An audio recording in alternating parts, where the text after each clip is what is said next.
हाल के वर्षों में सैन्य विश्लेषकों ने चीन से अमेरिका के समुद्री प्रभुत्व को खतरे की चेतावनी दी है। ये निश्चित रूप से सच है कि कई मामलों में चीन ने नौसैनिक शक्ति में पहले जो बहुत बड़ा अंतर था उसे तेजी से कम कर लिया है। अपनी विशाल विनिर्माण क्षमता का लाभ उठाकर चीन की नौसेना यानी PLAN अब पानी में अमेरिका से ज्यादा जहाज रखती है और उत्पादन के मामले में भी अमेरिका से काफी आगे है। समुद्री क्षेत्र में एक क्षेत्र है जहां पनडुब्बियों के मामले में किसके पास निर्विवाद बढ़त है इस पर कोई बहस नहीं और इसमें अमेरिका विजेता है। आइए जानते हैं कि समुद्र की गहराइयों में अमेरिका की स्थिति इतनी मजबूत क्यों है और कैसे यही चीन को अमेरिकी नौसेना के आगे बेबस कर देती है। अभी भी अमेरिका के पास इस श्रेणी में महत्वपूर्ण संख्यात्मक बढ़त है। 2026 की शुरुआत तक अमेरिका के पास कुल 66 पनडुब्बियां हैं और ये सभी परमाणु ऊर्जा से चलने वाली है। चीन के पास केवल 12 परमाणु ऊर्जा से चलने वाली पनडुब्बियां हैं। साथ ही कम से कम 46 पारंपरिक डीजल इलेक्ट्रिक पनडुब्बियां भी हैं। परमाणु पनडुब्बियां डीजल इलेक्ट्रिक पनडुब्बियों से ज़्यादा सक्षम होती हैं क्योंकि वे अधिक दूरी, गुप्तता और आक्रामक शक्ति के साथ काम कर सकती हैं। तो चीन के पास लगभग इतनी ही पनडुब्बियां हैं, लेकिन अमेरिका का परमाणु बेड़ा कहीं अधिक व्यापक मिशन क्षमता और कहीं ज़्यादा विनाशकारी शक्ति रखता है। इसके अलावा अमेरिका की पनडुब्बियों में मिलाकर लगभग 1168 वर्टिकल लॉन्च सिस्टम्स या VLS मिसाइल लॉन्च करने के लिए है। लेकिन जैसा कि हमने पहले बताया था, दोनों बेड़ों के बीच का अंतर कम होता जा रहा है। International institute for strategic studies यानी IISS के अनुसार चीन ने 2021 से 2025 के बीच पहली बार परमाणु ऊर्जा से चलने वाली पनडुब्बियों के वार्षिक उत्पादन में अमेरिका को पीछे छोड़ दिया है। इस दौरान चीन ने 10 परमाणु ऊर्जा से चलने वाली पनडुब्बियां लॉन्च की, जिनका कुल वजन 69,000 टन था, जबकि अमेरिका ने 7 पनडुब्बियां लॉन्च की, जिनका कुल वजन 55,000 टन था। पिछले 4 साल की अवधि यानी 2016 से 2020 के बीच अमेरिका ने 7 पनडुब्बियां बनाई थीं, जबकि PLAN ने केवल 3 पनडुब्बियां बनाई थीं, जो उत्पादन मात्रा में आए बड़े बदलाव को दर्शाता है। मूल आंकड़े पूरी कहानी नहीं बताते, ऐसा अक्सर नहीं होता। अमेरिका की 65 सक्रिय पनडुब्बियों में से 14 बैलिस्टिक मिसाइलों से लैस परमाणु पनडुब्बियां हैं, जिन्हें SSBN कहा जाता है, और 51 गाइडेड मिसाइलों से लैस परमाणु पनडुब्बियां यानी SSGN और परमाणु हमला करने वाली पनडुब्बियां यानी SSN शामिल है। चीन के पास सिर्फ 6 SSBN और 6 SSN हैं। अब अगर हम कभी पूरी तरह से विनाशकारी परमाणु युद्ध की स्थिति में पहुंचते हैं तो यह अंतर बहुत महत्वपूर्ण साबित होगा। सच्चे परमाणु प्रतिरोध के लिए लंबी दूरी की अंतर महाद्वीपीय बैलिस्टिक मिसाइलें या ICBM ही आवश्यक होती है। परमाणु हथियारों से लैस ICBM को SSBN पर दुनिया में किसी भी रणनीतिक स्थान पर तैनात करके कोई भी देश यह सुनिश्चित कर सकता है कि मुख्य भूमि पूरी तरह से नष्ट हो जाने के बाद भी वह विनाशकारी जवाबी हमला कर सके। बात यह है कि चीन की 6 SSN ICBM या यूं कहें SLBM यानी पनडुब्बी से दागी जाने वाली मिसाइलें नहीं चला सकती। SSN को सामरिक न कि रणनीतिक मिशनों के लिए डिजाइन किया गया है। ये पारंपरिक क्रूज मिसाइलों और टॉर्पिडो से लैस होती है, न कि ultra long range ultra heavy परमाणु मिसाइलों से। इससे उनकी रेंज और परमाणु प्रतिरोधक के रूप में उपयोगिता SSBN की तुलना में बहुत सीमित हो जाती है। और चीन की 6 SSBN पूरी दुनिया के महासागरों को कवर करने के लिए पर्याप्त नहीं है, भले ही वे अमेरिका की SSBN के बराबर हों, जो कि जैसा कि हम अभी देखेंगे वे नहीं हैं। अब पनडुब्बियां, खासकर बड़ी और तकनीकी रूप से जटिल SSBN जैसे कि अमेरिका की ओहायो क्लास को व्यापक रखरखाव और लगातार यांत्रिक देखभाल की जरूरत होती है। अमेरिका की 14 ओहायो क्लास SSBN में से आमतौर पर 10 से 12 किसी भी समय संचालन के लिए उपलब्ध रहती हैं। हर पनडुब्बी के पास ब्लू और गोल्ड 2 क्रू होते हैं जो 77 दिन गश्त और फिर 35 दिन बंदरगाह पर रहते हैं। अमेरिका के पास 14 SSBN है, जिससे वह समुद्र में लगातार प्रतिरोधक क्षमता बनाए रख सकता है, और आमतौर पर 4-6 SSBN विश्व भर में तैनात रहते हैं। चीन की पनडुब्बियों को तैनातियों के बीच लंबे समय तक डॉक में रहना पड़ता है, इसलिए आमतौर पर सिर्फ 2-3 ही सक्रिय रहती है। अगर इन्हें हटाया गया तो चीन की पनडुब्बी आधारित परमाणु प्रतिरोधक क्षमता खत्म हो जाएगी। समुद्र में SSBNs की संख्या में 2 गुना बढ़त के अलावा अमेरिका के पास किसी भी समय अपनी ओहायो क्लास SSGNs में से 1 या 2 भी समुद्र में तैनात रहती है। इनमें समुद्र में लंबे समय तक रहने की खास क्षमता है। एक SSGN USS फ्लोरिडा ने क्रू रोटेशन और विदेशी बंदरगाहों से पुनः आपूर्ति के जरिए 727 दिनों तक समुद्र में रहकर, जो लगभग 2 साल के बराबर है, प्रसिद्धि हासिल की थी। अब संख्या में यह अंतर केवल अमेरिका को चीन पर गुप्त रूप से हमला करने के लिए उपलब्ध स्थानों की संख्या में महत्वपूर्ण बढ़त ही नहीं देता। अमेरिकी अटैक पनडुब्बियों के पास और भी ताकतवर हथियार होते हैं। चीन की 6 टाइप 094 या जिन क्लास SSBN पनडुब्बियां प्रत्येक में 12 SLBM ले जा सकती है, जिससे कुल मिलाकर एक साथ 72 SLBM लॉन्च करने की क्षमता मिलती है। अनुमान है कि प्रत्येक SLBM 35 परमाणु वारहेड ले जा सकता है। इससे चीन के पास कुल SLBM पेलोड 216 से 360 परमाणु वारहेड्स के बीच हो जाता है। इसके विपरीत अमेरिका की 14 ओहायो क्लास SSBN पनडुब्बियां प्रत्येक में 20 ट्राइडेंट 2 D5 SLBM ले जा सकती हैं। इन्हें शुरू में 24 SLBM और अलग अलग लक्ष्यों पर साधे जा सकने वाले कई वारहेड के लिए बनाया गया था, लेकिन नई स्टार्ट संधि में यह संख्या कम कर दी गई। राष्ट्रपति डोनाल्ड ट्रंप के प्रशासन ने उस संधि को विवादास्पद रूप से समाप्त होने दिया, जबकि रूस उसे बढ़ाने की कोशिश कर रहा था ताकि इस दौरान नया समझौता तय किया जा सके।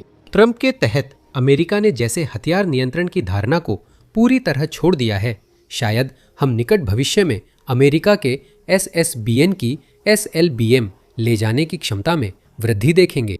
फिलहाल ये पनडुब्बियां 20 ट्राइडेंट मिसाइलें ले जा सकती है।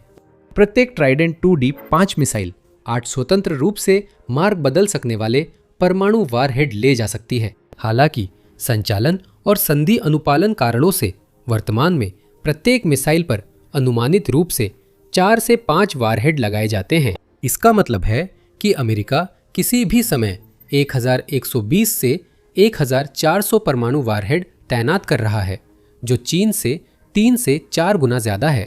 संख्या के हिसाब से चीन को अपनी SSBN फ्लीट दुगुनी और मारक क्षमता 4 गुना करनी होगी ताकि वो अमेरिका के बराबर आ सके।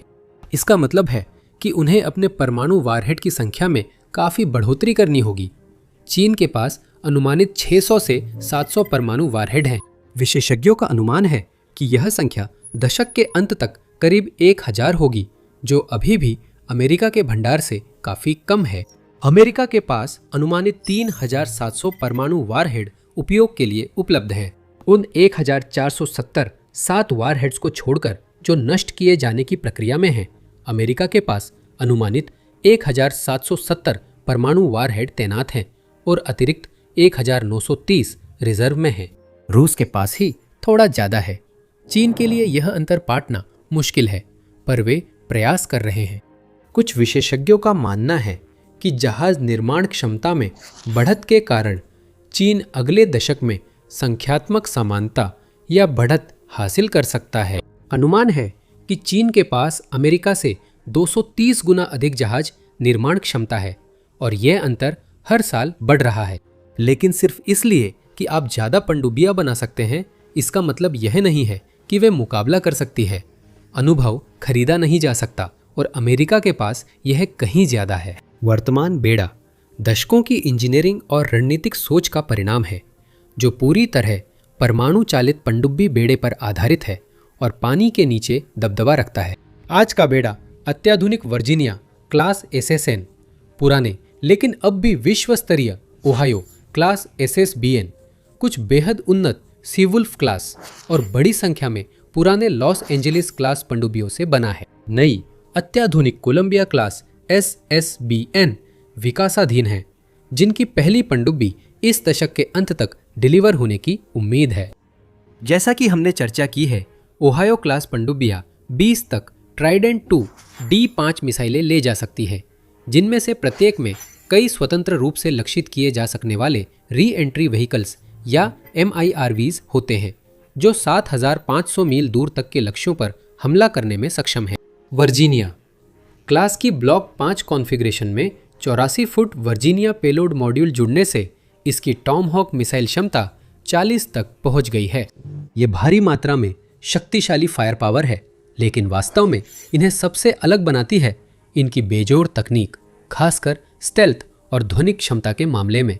वर्जीनिया क्लास पंप जेट प्रोपल्सर और इको फ्री हल कोटिंग्स इस्तेमाल करती है, जिससे शोर 100 डेसिबल से कम रहता है। ये समुद्र के सामान्य शोर जितना है, जिससे ये सबसे संवेदनशील हाइड्रोफोन की पकड़ में भी नहीं आता। लेकिन दूसरी तरफ इसमें ANB-QQ-10V सोनार प्रणाली है, जिसे बड़े एपर्चर बो एरे और TB-29A टोव्ड एरे के साथ जोड़ा गया है। यह ध्वनिक डेटा को इतनी सटीकता से प्रोसेस करता है कि 50 समुद्री मील से ज़्यादा दूर पनडुब्बी के शाफ्ट रेड टोन को व्हेल की आवाज़ों से अलग पहचान सकता है। चीन की पनडुब्बियाँ अमेरिकी समकक्षों जैसी नहीं हैं और जल्द बदलाव भी संभव नहीं, लेकिन वे प्रयास कर रहे हैं। चीन की टाइप O-93B पनडुब्बियाँ अपने शोरगुल वाले O-91 हान क्लास पूर्ववर्तियों से आगे बढ़ी हैं, जिनमें शाफ्ट डैम्पनिंग और शोर को कम करने के लिए टीयर ड्रॉप आकार का हुल जोड़ा गया है, जिससे शोर को सम्मानजनक 120 डेसिबल तक घटा दिया गया है। युआन क्लास इससे एक कदम आगे बढ़ती है, जो एयर इंडिपेंडेंट प्रोपल्शन या AIP का उपयोग करके शोर के स्तर को लगभग 110 डेसिबल तक ले आती है। रूसी किलो क्लास डिजाइनों से रिवर्स इंजीनियर की गई इसकी एनेकोइक टाइल्स पुराने मॉडलों से बेहतर सोनार रिटर्न काम करती है। मुख्य बात यह है कि अमेरिकी पनडुब्बियां अब भी सबसे शांत चीनी पनडुब्बियों को भी काफ़ी दूरी से पकड़ सकती हैं, अक्सर खुद के पकड़े जाने से पहले। चीन की पानी के नीचे की डिटेक्शन क्षमताएं सुधर रही हैं, लेकिन रेंज में अभी भी पीछे हैं और सटीकता में भी। पनडुब्बियों के टकराव में डिटेक्ट होने की संभावना जीवित रहने की संभावना के विपरीत अनुपात में होती है। और आसान शब्दों में कहें तो अगर आपको सुना जा सकता है तो आप पर वार किया जा सकता है, और इसका उल्टा भी सही है। अमेरिका की तकनीकी श्रेष्ठता का मतलब है कि चीनी पनडुब्बियों को ढूंढना और निशाना बनाना कहीं ज़्यादा आसान है, और इस समय चीन इसके बारे में कुछ भी करने में असमर्थ है। अगर आप सैन्य मामलों पर तथ्यपूर्ण रिपोर्टिंग और विश्लेषण चाहते हैं तो आप सही जगह हैं। द मिलिट्री शो को सब्सक्राइब करें ताकि आप सबसे अहम सैन्य खबरों और उनके मायने से अपडेट रहें। अमेरिका को बेहतर सोनार व सेंसर से मिलने वाला पानी के नीचे का लाभ। अमेरिकी बेड़े की बेहतरीन नेटवर्क इंटरऑपरेबिलिटी से और बढ़ता है। वर्जीनिया क्लास नौकाओं पर लगे ANBYG एक कॉम्बैट सिस्टम में सैटेलाइट, MQ-4C ट्राइटन ड्रोन और P-8 पोसाइडन एयरक्राफ्ट सहित कई स्रोतों से डेटा मिलाया जाता है, जिससे अधिक सटीक टारगेटिंग और मिशन प्लानिंग संभव हो पाती है। ये अमेरिकी पनडुब्बियों को निर्णायक बढ़त देती है, जिससे वे विरोधियों से बेहतर स्थिति की जानकारी के साथ काम कर सकती हैं, भले ही पूरी तरह डूबे होने पर रियल टाइम अपडेट सीमित हों। यह गहरी कनेक्टिविटी कैरियर स्ट्राइक ग्रुप्स तक है, जहां पनडुब्बियां स्काउट्स की तरह काम करती है। यहाँ उनका कार्य OE-538 मस्त से एन्क्रिप्टेड रेडियो संचार रिले करना है, ताकि सतही संसाधनों को निर्देशित किया जा सके, जैसे आर्लेबर्ग क्लास विध्वंसक। दक्षिण चीन सागर में यह नेटवर्क आधारित तरीका अमेरिकी पनडुब्बियों को ASW हेलीकॉप्टरों से समन्वय करने देता है, जो ANSSQ-62 सोनोबॉय गिराकर चीनी पनडुब्बियों की स्थिति का पता लगाते हैं। ऐसे में अमेरिकी नौसेना इस क्षेत्र के उथले पानी में सोनार की चुनौतियों को संतुलित करती है, जो पनडुब्बी संचालन को जटिल बना सकता है। आगे इसकी जानकारी मिलेगी, लेकिन यह उन्नत स्तर की इंटरऑपरेबिलिटी और बहु डोमेन प्रभुत्व अमेरिकी पनडुब्बी युद्ध में उसकी बेजोड़ अनुभव की गवाही देता है। जहां अमेरिका दशकों से इन तरह की रणनीतियों और तकनीकों को निखार रहा है, वहीं चीन जैसे देश अब पहली बार इन्हें विकसित करना शुरू कर रहे हैं। फिर से ये अनुभव का सवाल है, जिसे खरीदा नहीं बल्कि कमाया जाता है। शीत युद्ध में अमेरिका ने पनडुब्बी रोधी युद्ध कला में महारत हासिल की, जब चीन गरीबी और कमजोर सेना से जूझ रहा था। अमेरिका को अटलांटिक के GIUK गैप में सोवियत अल्फा और अकुला क्लास पनडुब्बियों के खतरे का पता लगाने के लिए सोसिस हाइड्रोफोन नेटवर्क जैसी तकनीकों और बेहतर प्रशिक्षण की जरूरत थी। ग्रैडन के नेवल सबमरीन स्कूल जैसी संस्थाओं में क्रू की घनी थर्मल परतों के बीच हल्के टोनल संकेतों को समझने की क्षमता निखारी गई थी। ग्रैडन स्कूल की स्थापना 1916 में हुई थी, यानी 110 साल पहले, जो यह दिखाता है कि अमेरिका कितने लंबे समय से पनडुब्बी क्षेत्र में माहिर रहा है। इसके बाद कई अन्य पनडुब्बी प्रशिक्षण संस्थान सामने आए, खासकर naval submarine training centre Pacific NSTCP, Pearl Harbor हवाई में, submarine learning facility Norfolk SLFN Norfolk Virginia में, और ट्राइडेंट ट्रेनिंग फैसिलिटीज किंग्स बे जॉर्जिया और बेंगर वॉशिंगटन में। डैनविल वर्जीनिया में एक नया पनडुब्बी प्रशिक्षण केंद्र बन रहा है। इसके विपरीत चीन के पास एक मुख्य पनडुब्बी प्रशिक्षण अकादमी है, नेवल सबमरीन अकादमी NSA, जो छिंगताओ में स्थित है। ये 1953 में स्थापित हुई थी, जो अमेरिका की पहली पनडुब्बी अकादमी से लगभग 40 साल बाद है।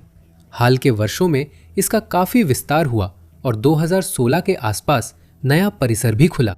इसका कुल नतीजा यह है कि चीन इस क्षेत्र में अमेरिका की तुलना में काफी देर से आया और अब भी वह काफी हद तक पिछड़ापन दूर करने की कोशिश कर रहा है। आज के औसत चीनी पनडुब्बी सैनिक के पास लगभग 10 साल का अनुभव है, जबकि अमेरिका में यह 15 से 20 साल है और यह अनुभव काफी मायने रखता है। शीत युद्ध के अंत तक अमेरिका ने सोवियत संघ पर पानी के नीचे लगभग पूर्ण प्रभुत्व बना ली थी, जो आज भी रूस के साथ कायम है। 1980 के दशक के अंत में सोवियत संघ के विघटन और शीत युद्ध के समाप्त होने के बाद यह पानी के नीचे की विशेषज्ञता खुफिया, निगरानी और टोही यानी ISR मिशनों की ओर मुड़ गई। लॉस एंजलिस क्लास पनडुब्बियां ऑपरेशन डेजर्ट स्टॉर्म और इराकी फ्रीडम के समय पर्शियन गल्फ में गश्त, संचार इंटरसेप्ट और टॉमहॉक मिसाइलें दागती थी। 2020 के दशक की शुरुआत में वर्जीनिया क्लास पनडुब्बियों ने ईरानी पनडुब्बियों का पीछा किया। इसी दौरान इन सभी युद्ध अभियानों को लगातार कड़े प्रशिक्षण से मजबूत किया गया है।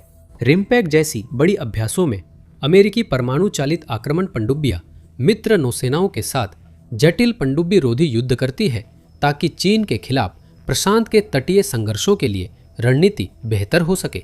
ये चीन के साथ बड़े सशस्त्र टकराव में बहुत महत्वपूर्ण हो सकता है।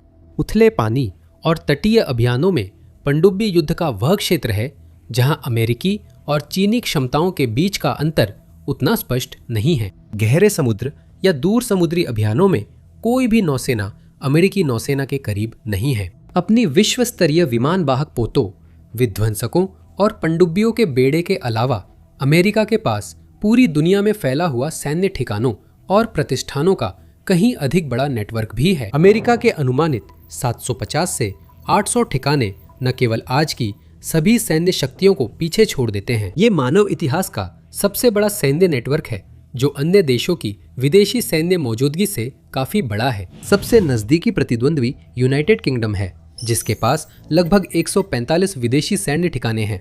फ्रांस और तुर्की दोनों के पास लगभग 30 से 50 ठिकाने हैं। रूस के पास अनुमानित 52 हैं, जबकि चीन के पास 29 हैं। रूस के अधिकतर सैन्य ठिकाने पड़ोसी मध्य एशियाई गणराज्यों सीरिया और आर्मेनिया में स्थित हैं। चीन की सेनाएं भी उसके आसपास केंद्रित हैं। केवल उसकी जिबूती और क्यूबा में स्थित ठिकाने ही दुनिया के दूर दराज हिस्सों में हैं। इसके विपरीत अमेरिका सचमुच हर जगह है, दुनिया के हर महाद्वीप के हर कोने में। जहां अधिकतर नौसेनाएं स्थानीय रक्षा के लिए है, वहीं अमेरिकी नौसेना वैश्विक शक्ति प्रदर्शन के लिए बनाई गई है। रिपोर्टों के अनुसार चीन अपनी नौसेना को ब्लू वाटर फ्लीट बनाकर अमेरिकी नौसेना को वैश्विक स्तर पर चुनौती देना चाहता है, या कम से कम कहीं भी अपने विशाल मालवाहक बेड़े की रक्षा कर सके। अगर वैश्विक शिपिंग में अराजकता और समुद्री डकैती बढ़ती रही, हालांकि यह चीनी सैन्य सिद्धांत में अपेक्षाकृत नया विकास है और इसमें कुछ दशकों से कम समय में बराबरी की शुरुआत करना भी संभव नहीं लगता। हाल तक चीन का बेड़ा अपने जल क्षेत्र की रक्षा, अमेरिकी नौसेना की श्रेष्ठता को चुनौती देने और ताइवान पर आक्रमण को प्राथमिकता देता था, न कि वैश्विक नौसैनिक शक्ति प्रदर्शन को। असल में पिछले 1-2 दशकों में ही चीन ने तटीय रक्षा से शक्ति प्रदर्शन की ओर ध्यान बढ़ाया है। संभावित अमेरिकी आक्रामकता से बचाव के लिए कई विशेषज्ञों और उनके युद्ध अभ्यासों ने दिखाया है कि कमजोर होने के बावजूद उसका पनडुब्बी बेड़ा काफी प्रभावी हो सकता है। हालांकि चीन की डीजल इलेक्ट्रिक पनडुब्बियों में अमेरिकी परमाणु पनडुब्बियों जैसी उन्नत तकनीक नहीं है, लेकिन वे अमेरिकी बेड़े के लिए अप्रत्याशित खतरे पैदा कर सकती हैं। उनके पास जो हथियार है वे शायद अमेरिका के स्तर के न हों, लेकिन फिर भी उनमें काफी ताकत है। YJ-18 antiship cruise missile Mac 3 की गति से उड़ती है, जो लगभग 2300 मील प्रति घंटा है और इसकी रेंज 335 मील है।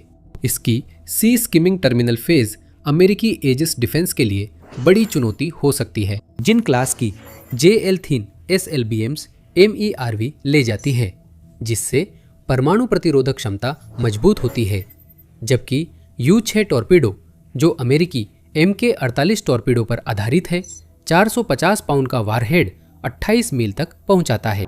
अगर पनडुब्बियां अमेरिकी सोनार से पकड़ी जाती है तो फायर पावर बेकार है। हालांकि दक्षिण चीन सागर के उथले पानी और पहली व दूसरी द्वीप श्रृंखला के आसपास के द्वीपों में यह समीकरण बदल जाता है। इस क्षेत्र की 230 फुट गहरी शेल्फ और प्रवाल भित्तियां सोनार को बिखेर देती हैं। सोचिए, SQS-50-3C की पिंग्स स्प्रैटली के कोरल से टकरा रही हैं। ये परिस्थितियां डीजल इलेक्ट्रिक UN क्लास की AIP चालित खामोशी और 22 फुट ड्राफ्ट के लिए अनुकूल है, जिससे यह फियरी क्रॉस जैसी विवादित चौकियों के पास छिपने के लिए उपयुक्त है। 8000 समुद्री मील की सहन शक्ति से यह अमेरिकी कैरियर्स का हफ्तों पीछा कर सकता है और YJ-18 से घात लगाने के लिए उपयुक्त है। अमेरिकी वर्जीनिया क्लास पनडुब्बियां 2000 फुट गहराई तक जा सकती है, लेकिन उथले पानी में उनकी बढ़त कम हो जाती है। 33 फुट का ड्राफ्ट उथले पानी में टकराने का खतरा लाता है, लेकिन BQQ-10 सोनार अव्यवस्थित लोटे संकेतों का विश्लेषण करके इसकी भरपाई करता है, जहां चीनी सोनार असफल होते हैं। हालांकि इन शेल्फ से आगे गहरे पानी में मुकाबला नहीं है। 3.1 मील लंबे लुजॉन जलडमरू मध्य में अमेरिकी परमाणु पनडुब्बियां 30 नॉट की रफ्तार से चलती हैं और P-8 स्पॉटर विमानों के साथ दूर से नेटवर्क्ड ISR के जरिए हमला कर सकती है। नियमित पनडुब्बी युद्धाभ्यास जैसे कि हवाई के पास आयोजित ब्लैक विडो 2025, सी ड्रैगन 2025 और गुआम के पास आयोजित एक्सरसाइज मालाबार 2025 ने सहयोगियों के साथ रणनीति और समन्वय को और बेहतर किया। ये दूर से हमला करने की क्षमता, जिसमें सटीकता और लगातार उपस्थिति का मेल है, वहां अमेरिकी प्रभुत्व को पूरी मजबूती से बनाए रखती है, जहां गहराई इसकी अनुमति देती है। जहां तकनीकी शक्ति कम है, चीन भारी संख्या से उसकी भरपाई करना चाहता है। वह पनडुब्बी उत्पादन बढ़ाकर अंतर कम करने की कोशिश कर रहा है। युआन क्लास पनडुब्बी की कीमत लगभग $200 मिलियन है, जबकि वर्जीनिया क्लास की कीमत $3 बिलियन से ज्यादा है। यानी चीन अमेरिका से ज्यादा और सस्ती पनडुब्बियां बना रहा है। इस मामले में चीन की एक और चाल है पनडुब्बी ड्रोन का विकास, या अगर सटीक कहे तो बड़े बिना चालक के पानी के नीचे चलने वाले वाहन यानी UUV। ये साफ नहीं है कि ये कितने बड़े गेम चेंजर होंगे या चीन इन्हें परमाणु हथियारों से लेस करेगा ताकि रूस के पोसाइडन UUV जैसा विकल्प बने। फिलहाल ये पारंपरिक हथियारों से लेस है और मुख्य रूप से निगरानी और माइंस बिछाने जैसे कामों के लिए इस्तेमाल किए जाते हैं, लेकिन कम से कम अभी के लिए इस मामले में चीन के पास बढ़त है। सितंबर 2025 में चीनी नौसेना ने AJX-002 और HSU-100 अत्यंत बड़े मानव रहित पानी के भीतर चलने वाले वाहन यानी XXL UUV, जिनकी लंबाई 60 से 65 फीट है, का प्रदर्शन किया गया। और भी बड़े मॉडल जिनकी लंबाई 135 से 150 फीट है को सैटेलाइट इमेजरी में हाइनान के पास निर्माणाधीन देखा गया है। इन विशाल प्लेटफॉर्मों का उद्देश्य आकार में पारंपरिक डीजल पनडुब्बियों की टक्कर का होना है, लेकिन ये बिना चालक दल के काम करते हैं। माना जाता है कि ये लंबी दूरी के मिशनों के लिए बने हैं और टॉर्पीडो, नौसैनिक माइंस या छोटे UUV लॉन्च कर सकते हैं। फिर से इसका कोई सबूत नहीं है कि चीन इन्हें परमाणु हथियारों से लैस करने का इरादा रखता है, कम से कम अभी के लिए। किलिन ARV जैसे छोटे मॉडल, जो एक हाइब्रिड स्वायत्त रिमोट कंट्रोल वाहन है और समुद्र तल पर चल सकता है, और हेशन 6000 AUV, जो 3.7 मील तक गोता लगाने में सक्षम है, क्षमताओं की एक विस्तृत श्रृंखला को दर्शाते हैं। इनमें से कई UUV पहले से सक्रिय है।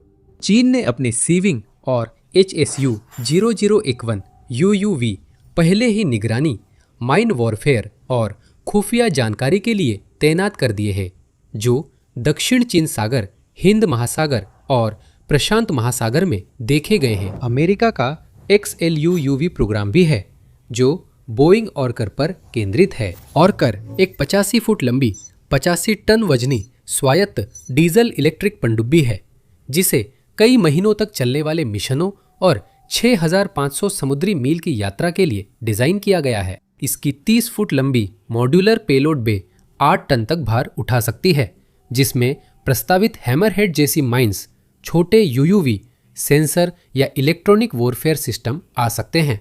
ये चीनी समकक्षों से ज्यादा ताकतवर है। ऑर्का कार्यक्रम को देरी और लागत बढ़ने का सामना करना पड़ा। 2022 के अंत तक यह 3 साल पीछे था और बजट से $242 मिलियन ज्यादा खर्च हुए। पहला ऑर्का दिसंबर 2023 में डिलीवर किया गया था, जबकि दूसरा केवल मार्च 2026 में डिलीवरी के लिए निर्धारित है। आखिरकार स्वायत्त पनडुब्बियां समुद्र के नीचे की स्थिति को वैसे ही बदल सकती हैं, जैसे स्वायत्त विमान या ड्रोन ने युद्ध में आसमान और जमीन को बदला। यूक्रेन ने रूसी ब्लैक फ्लीट, काला सागर और व्यापक रूप से सेडो टैंकर फ्लीट को डराने के लिए नौसैनिक ड्रोन का इस्तेमाल किया है, और ये इसका एक स्पष्ट उदाहरण है। लेकिन फिलहाल अमेरिका पनडुब्बियों का निर्विवाद बादशाह है। स्कारबोरो शोल के पास वर्जीनिया क्लास SSN कुछ मिनटों में ताइवान को निशाना बनाने वाले PLA के आक्रमण बेड़े को तबाह करने के लिए 40 टॉमहॉक मिसाइलें दाग सकती है। चीन में हड़कंप मच गया है। राष्ट्रपति शी जिनपिंग ने देखा कि जिस सेना को खड़ा करने में उन्होंने दशकों लगाए, उसे कल्पना से परे सबसे करारा झटका लगा है। शी ने कभी इसकी उम्मीद नहीं की थी। अमेरिका द्वारा ईरान पर बमबारी के बाद शी को चीन सुरक्षित लगा, लेकिन जो शी ने देखा उसने उन्हें डरा दिया, क्योंकि इससे पता चला कि चीन तैयार नहीं है। ये उस सैन्य शक्ति के लिए तैयार नहीं है जिसे अमेरिका ने भी साबित किया है कि वो इस्तेमाल कर सकता है, और ये शी को डरा देगा, क्योंकि विश्लेषकों का मानना है कि वो 2027 में ताइवान पर अपना आक्रमण शुरू करने के लिए तैयार होगा।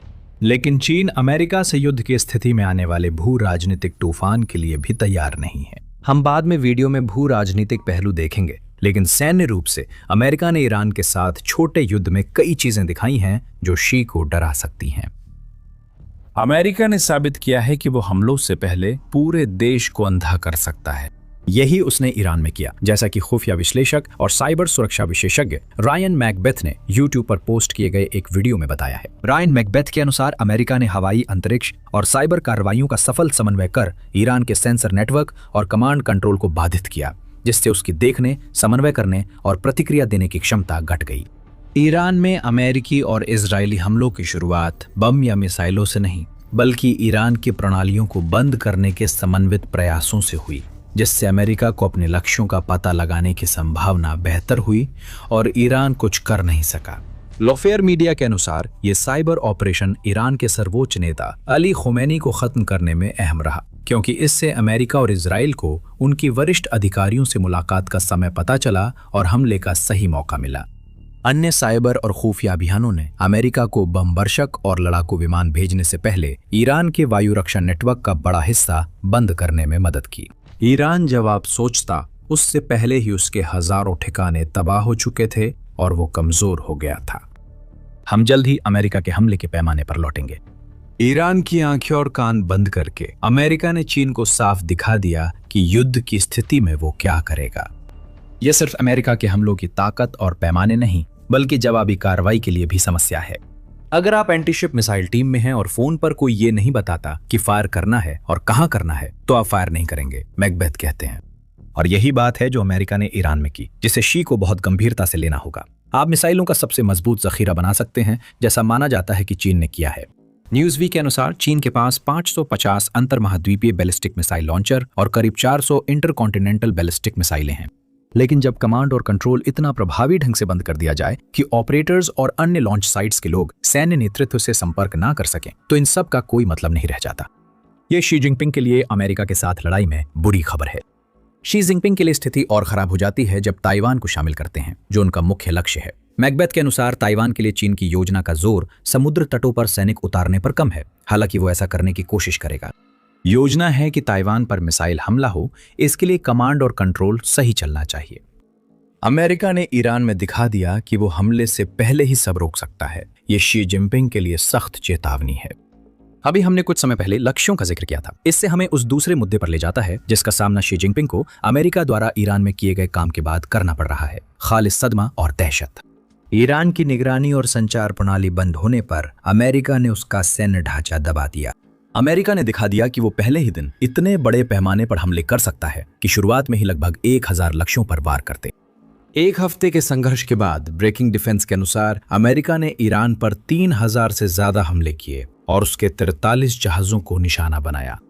कमांड और कंट्रोल सेंटर्स के अलावा, जिनका हमने पहले ही जिक्र किया है, अमेरिका ने ईरान के ड्रोन और मिसाइल निर्माण और लॉन्च साइट्स पर भी इतने हमले किए हैं कि कुछ सूत्रों के अनुसार अब ईरान की ड्रोन लॉन्चिंग 83% तक कम हो गई है और उसकी बैलिस्टिक मिसाइल हमले 90% तक घट गए हैं, जब तुलना की जाए ईरान की पहले प्रतिक्रिया के प्रयासों से। ये किसी भी व्यक्ति के लिए संदेश है जो भविष्य में अमेरिका का विरोध करना चाहे। अमेरिका ऐसे स्तर पर हमला करता है जिसकी कोई कल्पना नहीं कर सकता। ऑपरेशन डेजर्ट स्टॉर्म की तरह पहले तूफान और फिर ज्वारीय लहर लाने के बजाय हम दुश्मन को पहली रात ही 1000 बवंडर देते हैं। मैकबेथ भी इसे ऐसे ही मानते हैं और ये बात सही है। अमेरिका ने अपने जेट, बॉम्बर, अंतरिक्ष, साइबर और नौसेना डिवीजनों के समन्वय की क्षमता दिखाकर ऐसी युद्ध परीक्षित क्षमताएं दिखाई हैं जो चीन के पास नहीं है। शी को लगता है कि चीन भी ऐसा कर सकता है, लेकिन उसकी विशाल सेना की आधुनिक युग में कभी परीक्षा नहीं हुई। अमेरिका ने यह साबित कर दिया है कि वो ईरान में क्या कर सकता है। इसका मतलब है शी जानते हैं कि अगर वे ताइवान पर हमला करेंगे और अमेरिका शामिल हुआ तो अमेरिका चीन के साथ भी वही कर सकता है। आगे वीडियो में और भी बातें कवर होंगी। अब बात करते हैं अमेरिका की लंबी दूरी की स्टेल्थ क्षमताओं की। हालांकि अमेरिका अब अपने पुराने नॉन स्टेल्थ बॉम्बर्स का इस्तेमाल करके ईरान को तबाह करने के लिए भारी भरकम तरीका अपना रहा है, लेकिन युद्ध के शुरुआती घंटों में अमेरिका ने अपने B-2 स्पिरिट स्टेल्थ बॉम्बर्स तैनात किए थे। उन बॉम्बर्स ने ईरान की वायु रक्षा प्रणालियों की नाक के नीचे सटीक हमले किए, जो बेहद प्रभावशाली था। इस स्टेल्थ हमले की बड़ी रेंज ने ही शी का ध्यान खींचा होगा। अमेरिका के B-52 बॉम्बर्स ने महाद्वीपीय अमेरिका से ईरान तक 37 घंटे की राउंड ट्रिप उड़ानें पूरी की, ताकि अभियान के शुरुआती घंटों में ईरान की कई स्थापनाओं पर सटीक हमले किए जा सकें। उन्हें आसमान में इसलिए रखा गया क्योंकि अमेरिका के पास कई हवाई ईंधन टैंकर्स हैं। सोचिए इसका शी पर क्या असर होता है। अब उसे पता है कि अमेरिकी पायलट इतने उच्च स्तर पर प्रशिक्षित हैं कि वे बिना रुके लगभग 1.5 दिन तक उड़ान भर सकते हैं, फिर भी अपने हमले पूरी तरह से अंजाम दे सकते हैं और फिर घर वापस लौट सकते हैं। अब चीन पहुंच से बाहर है जैसी बात समीकरण में नहीं है। अगर अमेरिका चीन पर बमबारी करने का फैसला करता है, जैसा कि ताइवान पर हमले की स्थिति में हो सकता है, तो चीन B-2 विमानों के खिलाफ कुछ भी नहीं कर सकता, सिवाय इसके कि वो ये उम्मीद करे कि उसकी वायु रक्षा प्रणाली, जिसे पहले ही अमेरिका की रणनीति द्वारा चीन की आंखें और कान बंद करके कमजोर कर दिया गया है, कुछ कर पाएगी। क्या चीन के पास भी ये क्षमता है? शायद उसके पास H-20 है। ये एक स्टेल्थ बॉम्बर है जो अमेरिका के बेहतरीन बॉम्बर्स को टक्कर देने के लिए बना, लेकिन एरोस्पेस ग्लोबल न्यूज के मुताबिक 2025 में ये चर्चा से गायब हो गया और इसमें अभी भी कुछ साल लगेंगे जब ये अमेरिका के लिए खतरा बनेगा। और भले ही ये आज उपलब्ध हो, हम फिर उसी बात पर आ जाते हैं जो हमने पहले कही थी। अमेरिका ने ईरान में अपने स्टेल्थ बॉम्बरों की क्षमता दिखाई।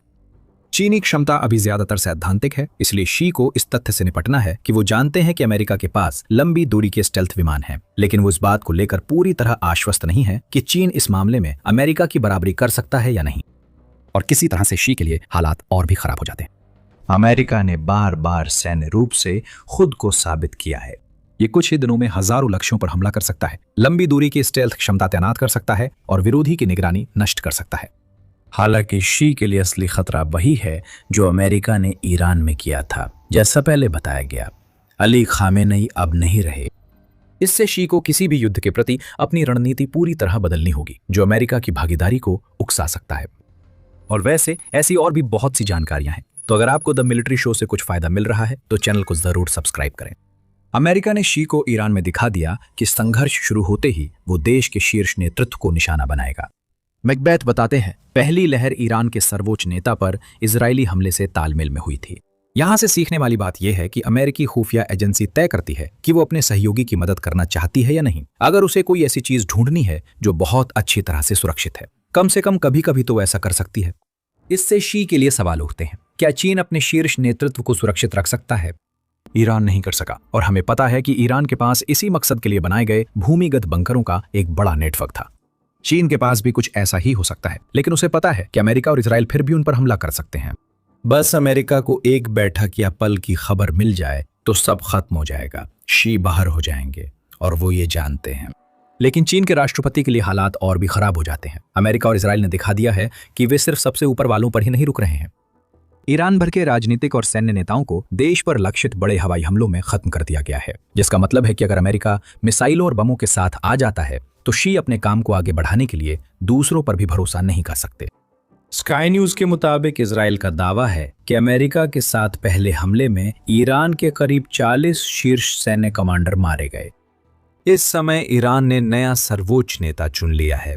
कुछ समय तक 3 सदस्यीय अंतरिम परिषद ने नेतृत्व किया, फिर विशेषज्ञों की सभा ने मोजद्दा खामनेई को नियुक्त किया, दिवंगत आयतुल्ला अली खामनेई के बेटे। इसका अर्थ है कि विशेषज्ञों की सभा के पास अब किसी और को अगला निशाना बनाने की तैयारी है। अगर शी भी ऐसे हमलों में गिरे तो क्या कोई चीन में उस समय पद लेना चाहेगा जब अमेरिका हमला कर रहा हो? ईरान में जो हो रहा है वो पूरे देश के शीर्ष शासन नेतृत्व को खत्म करने का समन्वित प्रयास है और सफल हो रहा है। शी के लिए समय खराब है क्योंकि वो काफी समय से चीन की सैन्य संरचना के शीर्ष नेतृत्व को हटाते आ रहे हैं। 3 मार्च को बीबीसी ने बताया कि चीन ने 3 वरिष्ठ सैन्य जनरल गाओ जिन, लियू लेई और हान वेई गुओ को एक शीर्ष राजनीतिक सलाहकार बोर्ड से हटा दिया।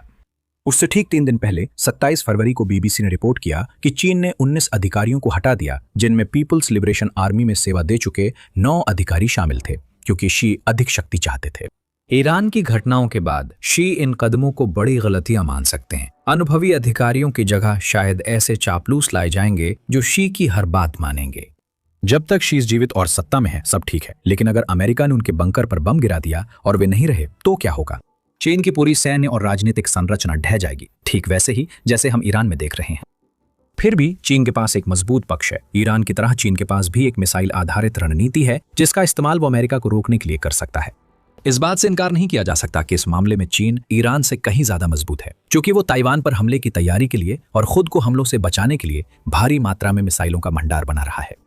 आपने चीन के बैलिस्टिक मिसाइल भंडार का जिक्र किया था। ईरान के पास भारी भंडार है और कुछ इजरायली मानते हैं कि अमेरिका इजराइल के हमलों से पहले वो 2027 तक 8000 बैलिस्टिक मिसाइलें जमा करने वाला था। कमांड और कंट्रोल सेंटर्स नष्ट होने से ईरान की लॉन्च क्षमता काफी घटी है, लेकिन पूरी तरह खत्म नहीं हुई। वे मिसाइल रणनीति मजबूत करने के लिए इसी तथ्य पर निर्भर करेंगे।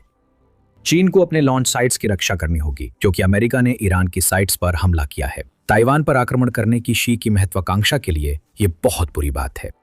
इसका मतलब है कि चीनी बैलिस्टिक मिसाइल साइट्स की सुरक्षा के लिए वायु रक्षा चाहिए, जिससे ताइवान पर आक्रमण को समर्थन देने के लिए कम यूनिट्स तैनात हो पाएंगी। इसका मतलब है कि बैलिस्टिक मिसाइल यूनिट्स अब कम मोबाइल होंगी। चीन भी ईरान की तरह सतह से हवा में मार करने वाली मिसाइल मामले में फंस जाएगा। हर मिसाइल स्ट्राइक बड़ा सिग्नेचर छोड़ती है, जिससे लॉन्चर्स जल्दी टारगेट हो सकते हैं, इसलिए उसे लॉन्चर्स लगातार मूव करने पड़ते हैं। इससे चीन की समस्या ये है कि उसके लॉन्चर्स फायरिंग के बजाय ज्यादा समय मूवमेंट में बिताते हैं, जिससे शी की मिसाइल क्षमता अमेरिका के बिना गोली चलाए ही घट जाती है।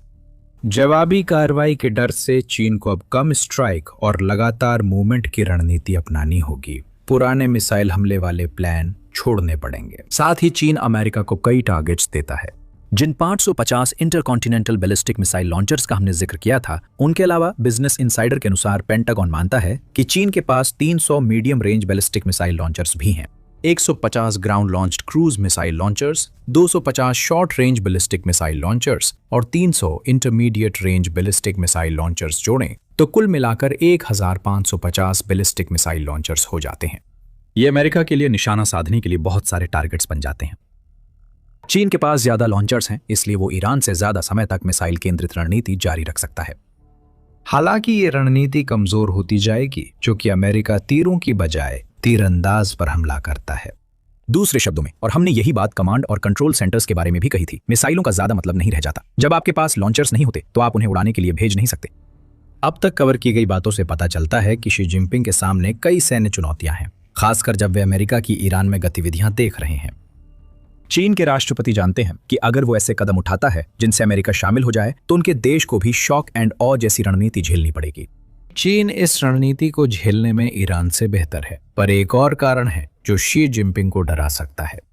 ईरान ने शी जिनपिंग को दिखाया कि वैश्विक प्रभाव के लिए अमेरिका की शक्ति आधारित नीति सफल रही। अपने क्षेत्र पर अमेरिकी हमलों के जवाब में ईरान खाड़ी में अमेरिकी ठिकानों और सैन्य लक्ष्यों पर हमले कर रहा है। 8 मार्च को सीएनबीसी ने बताया कि बहरीन, कुवैत, संयुक्त अरब अमीरात और कई अन्य देशों पर ड्रोन और मिसाइलों से हमला हुआ, जिन्हें ईरान अमेरिका के सहयोगी मानता है। ईरान की ये गलत गणना है। वो अपनी बिखरती सैन्य संरचना के बीच इन देशों को डराने की कोशिश कर रहा है, लेकिन इससे अमेरिकी गठबंधन कमजोर नहीं बल्कि मजबूत हो सकते हैं। ईरान अन्य देशों पर हमला कर अमेरिका को नुकसान पहुंचाने की कोशिश में खुद को भू राजनीतिक शहीद बना रहा है। शी जानता है कि अगर चीन अमेरिका युद्ध हुआ तो चीन खुद को बहुत मिलती जुलती स्थिति में पाएगा, जैसा मैकबेथ समझाता है। कुछ ही दिनों में ज्यादा सहयोगी ये समझने लगे हैं कि ईरान मध्य पूर्व के लिए अस्तित्वगत खतरा है और चीन को उस पर ध्यान देना चाहिए, मैकबेथ कहते हैं।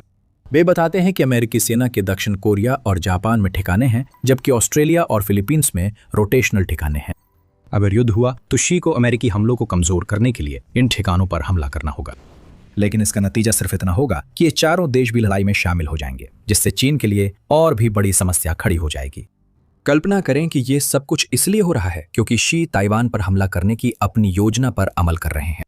एक छोटे द्वीप राष्ट्र पर हमला होने से चीन को ताइवान और अमेरिका दोनों से लड़ना पड़ता। अमेरिका से लड़ते हुए चीन युद्ध में और शक्तिशाली देशों को बुलाता है जो उसके विरोध में होंगे।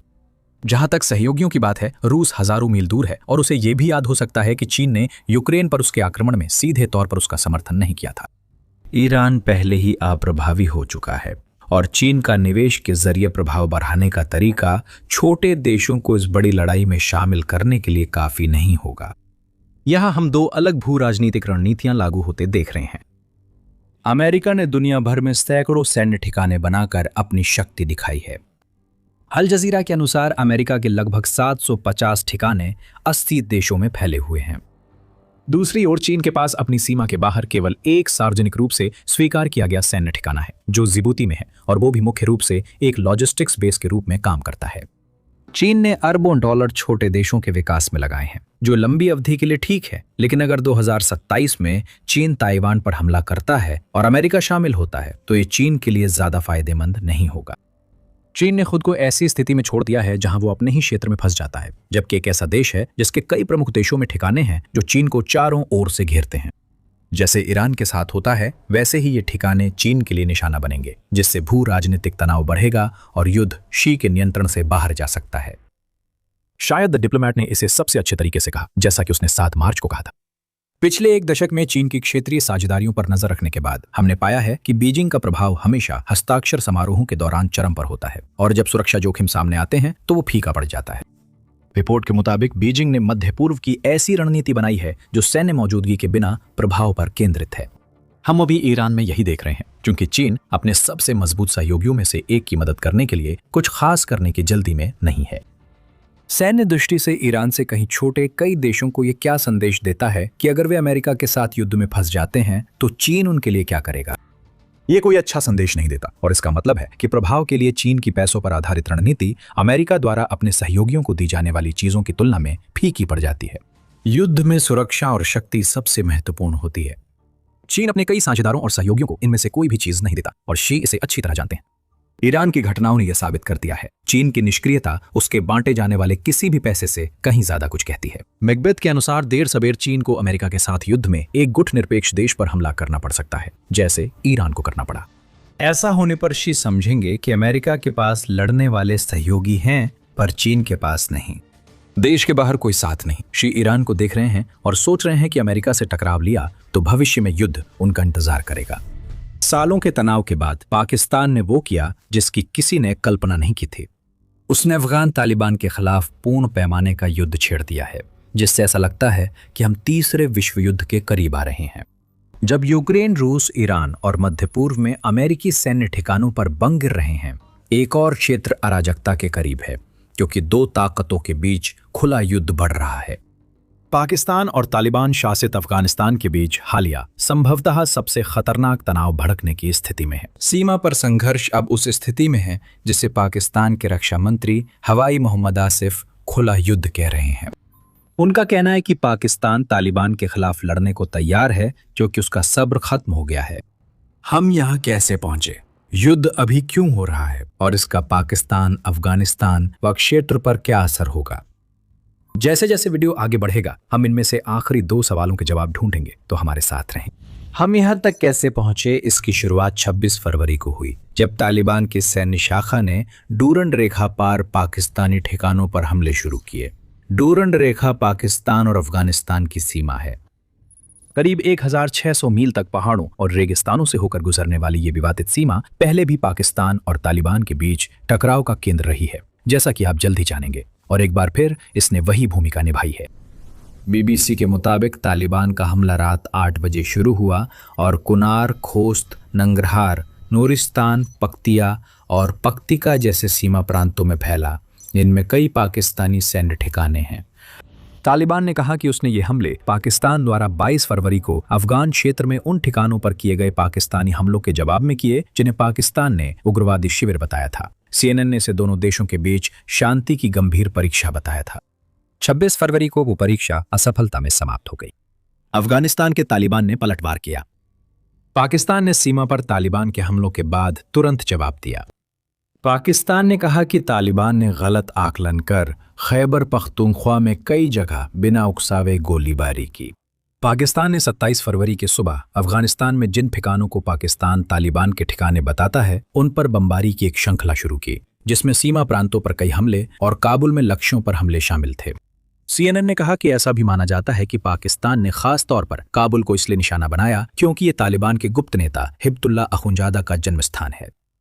ये स्पष्ट नहीं है कि हमले अखुंजादा को निशाना बनाकर किए गए थे या प्रतीकात्मक थे। हालांकि पाकिस्तान ने तालिबान के सीमा हमलों के जवाब को ऑपरेशन राइटियस फ्यूरी नाम दिया, जो पहली संभावना की ओर इशारा करता है। अगर पाकिस्तान ने तालिबान नेता को मारने की कोशिश की थी तो उसकी सफलता की पुष्टि नहीं हुई। तालिबान अपने नेता की मौत की पुष्टि नहीं करेगा, चाहे कुछ भी हो। पाकिस्तान की प्रतिक्रिया के बाद तालिबान प्रवक्ता ज़बीहुल्लाह मुजाहिद ने एक्स पर पोस्ट डाली, जिसे बाद में हटा लिया गया। उस पोस्ट में उन्होंने कहा कि तालिबान ने पाकिस्तानी हमलों के जवाब में हेलमंद और कंधार में सैन्य ठिकानों पर हमला किया। हालांकि यह दावा कितना सच है, इस पर बहस हो सकती है, खासकर क्योंकि हमलों का दावा करने वाली पोस्ट किए जाने के तुरंत बाद हटा दी गई थी। पाकिस्तान ने यह भी दावा किया है कि लड़ाई शुरू होने के बाद से तालिबान ड्रोन ने 3 स्थानों को निशाना बनाया है। इनमें 2 सैन्य ठिकाने हैं, एबटाबाद में सैन्य एकेडमी और नौशेरा में आर्टिलरी स्कूल। तालिबान का एक ड्रोन कथित रूप से स्वाबी के एक प्राइमरी स्कूल के पास गिरा। ड्रोन स्कूल को निशाना बनाने भेजा गया था, यानी तालिबान आम नागरिकों को निशाना बना रहा है। तालिबान का सैन्य उद्देश्यों के लिए ड्रोन इस्तेमाल करना नया है। पहले माना जाता था कि उनके पास सिर्फ नागरिक ड्रोन हैं। इस समय देश आपसी जवाबी कार्रवाई में लगे हैं, मौतें बढ़ रही हैं, असली हताहतों की संख्या जानना मुश्किल है। CNN रिपोर्ट के मुताबिक तालिबान का कहना है कि 27 फरवरी तक पाकिस्तान के हमलों में 19 नागरिक मारे गए और 26 घायल हुए। बताया जा रहा है कि अधिकतर हताहत महिलाएं और बच्चे थे। हालांकि ये तालिबान की प्रचार रणनीति भी हो सकती है। हर पक्ष ने लड़ाकों के मारे जाने के अपने आंकड़े दिए। तालिबान ने दावा किया कि उसके हमलों में 55 पाकिस्तानी सैनिक मारे गए और उसने पाकिस्तान से 19 चौकियां कब्जा लीं। ये सफलताएं तालिबान के केवल 8 मारे जाने और 11 घायल होने जैसे कम नुकसान में मिली। हालांकि पाकिस्तान के प्रधानमंत्री के प्रवक्ता मोशरत ज़ैदी पूरी तरह अलग तस्वीर पेश करते हैं। उनका दावा है कि 27 फरवरी तक तालिबान के 297 लड़ाके मारे गए हैं और 450 से अधिक घायल हुए हैं। जब दोनों पक्ष अलग अलग दावे करते हैं तो सच्चाई जानना मुश्किल होता है। अधिकांश मीडिया संस्थान अपनी रिपोर्ट्स में यह स्पष्ट कर रहे हैं कि वे पाकिस्तान या तालिबान के किसी भी आंकड़े की स्वतंत्र पुष्टि नहीं कर सके हैं। अब तक जो बात पूरी तरह से साफ है वो ये है कि ये खूनी टकराव रहा है। ये इस पर निर्भर करता है कि आप किस पर विश्वास करते हैं। या तो पाकिस्तान ने अफगानिस्तान में तालिबान ठिकानों पर हमला किया या सीमा पर तालिबान के हमलों की एक श्रृंखला शुरू हुई। किसी भी तरह से देखें, लगभग 1 हफ्ते से लड़ाई चल रही है और इसके जल्द खत्म होने के कोई संकेत नहीं है। CNN के अनुसार पाकिस्तान और अफगानिस्तान पहले भी ऐसी स्थिति में थे। अक्टूबर से दोनों देशों और उनके नेतृत्व एक कमजोर युद्ध विराम बनाए हुए हैं, जो एक घातक संघर्ष के बाद साइन हुआ था। हालांकि centre for strategic and international studies या CSIS का कहना है कि अक्टूबर का यह संघर्ष मुख्य रूप से सीमा क्षेत्रों पर केंद्रित था। फरवरी के अंत में जो हमले हमने देखे हैं, खासकर जो पाकिस्तान द्वारा किए गए हैं, वे उन क्षेत्रों से आगे बढ़ते हुए दिखाई देते हैं। दूसरे शब्दों में कहें तो जो कभी एक सीमा विवाद था, भले ही वो खूनी था, अब वो खुली जंग में बदल गया है, जैसा कि पाकिस्तान दावा करता है। स्पष्ट सवाल उठता है, क्यों? हम पहले ही एक कारण पर चर्चा कर चुके हैं, जो लगता है कि पूरे मामले को भड़काने वाली चिंगारी थी। अफगानिस्तान में तालिबान का मानना है कि पाकिस्तान ने दोनों देशों के बीच हुए संघर्ष विराम समझौते का उल्लंघन किया, जब उसने अफगानिस्तान की सीमा में कथित रूप से आतंकवादी ठिकानों पर हमला किया। पाकिस्तान दावा करेगा कि ये ठिकाने पाकिस्तान में सक्रिय आतंकवादियों के कब्जे में थे, और यही हमें उस कारण तक ले जाता है जिसने इस पूरे मामले को भड़काया, या कम से कम उनमें से एक कारण तक। पाकिस्तान का आरोप है कि अफगानिस्तान उन आतंकवादियों को शरण देता है जो सालों से पाकिस्तान में तबाही मचा रहे हैं। पाकिस्तानी नेतृत्व का कहना है कि अफगानिस्तान की तालिबान सरकार पाकिस्तान विरोधी आतंकवादियों का समर्थन कर रही है, जो देश में आत्मघाती हमलों का अभियान चला रहे हैं। तालिबान का कहना है कि यह सब बकवास है और अफगानिस्तान की जमीन का इस्तेमाल किसी भी दूसरे देश के लिए खतरा पैदा करने के लिए नहीं किया जा रहा है। इसके जवाब में तालिबान का दावा है कि पाकिस्तान की सेना अफगानिस्तान के नागरिकों पर बिना किसी उकसावे के हमले कर रही है और इससे ज्यादा कुछ नहीं कर रही। फिर वही आंख के बदले आंख वाली स्थिति है। पाकिस्तान के हर दावे का जवाब तालिबान अपने दावे से देता है और दोनों में से कोई भी पीछे हटने को तैयार नहीं है। एक बात तो तय है कि पाकिस्तान के अपने इलाके में आतंकवाद को लेकर उसकी चिंता जायज है। हालांकि ये साफ नहीं है कि उस आतंकवाद में तालिबान की भूमिका कितनी है उन लोगों की तुलना में जो व्यक्तिगत रूप से या गुटों के साथ तालिबान का समर्थन करते हैं, लेकिन सीधे तालिबान से नहीं जुड़े हैं। पिछले कुछ वर्षों में हमने पाकिस्तान में आतंकवादी गतिविधियों में लगातार बढ़ोतरी देखी है। अमेरिकी विदेश विभाग के अनुसार पाकिस्तान में आतंकवादी हमलों की संख्या और उन हमलों में हुई हताहतों की संख्या 2022 के आंकड़ों की तुलना में 50% बढ़ गई है। इन हमलों में स्थानीय ISIS शाखाएं, बलूचिस्तान लिबरेशन आर्मी और तहरीक-ए-तालिबान पाकिस्तान TTP शामिल थे। उस अंतिम समूह को याद रखें, हम TTP पर बाद में लौटेंगे। 2025 तक SATP और इंस्टीट्यूट फॉर कॉन्फ्लिक्ट मैनेजमेंट ने पाकिस्तान को ग्लोबल टेररिज्म इंडेक्स में दूसरा स्थान दिया। देश में आतंकी हमलों के कारण हुई मौतों की संख्या SATP के 2025 इंडेक्स के अनुसार साल भर में बढ़कर 1081 हो गई थी, जो पिछले साल की तुलना में 45% की बढ़ोतरी थी। इन हमलों में करीब आधे के लिए TTP जिम्मेदार थी, जिससे 2024 में 558 लोगों की मौत हुई। पाकिस्तान के मुताबिक उसकी अपनी जमीन पर आतंकी गतिविधियों में आई ये बड़ी बढ़ोतरी अफगानिस्तान और वहां की तालिबान सरकार से जुड़ी है।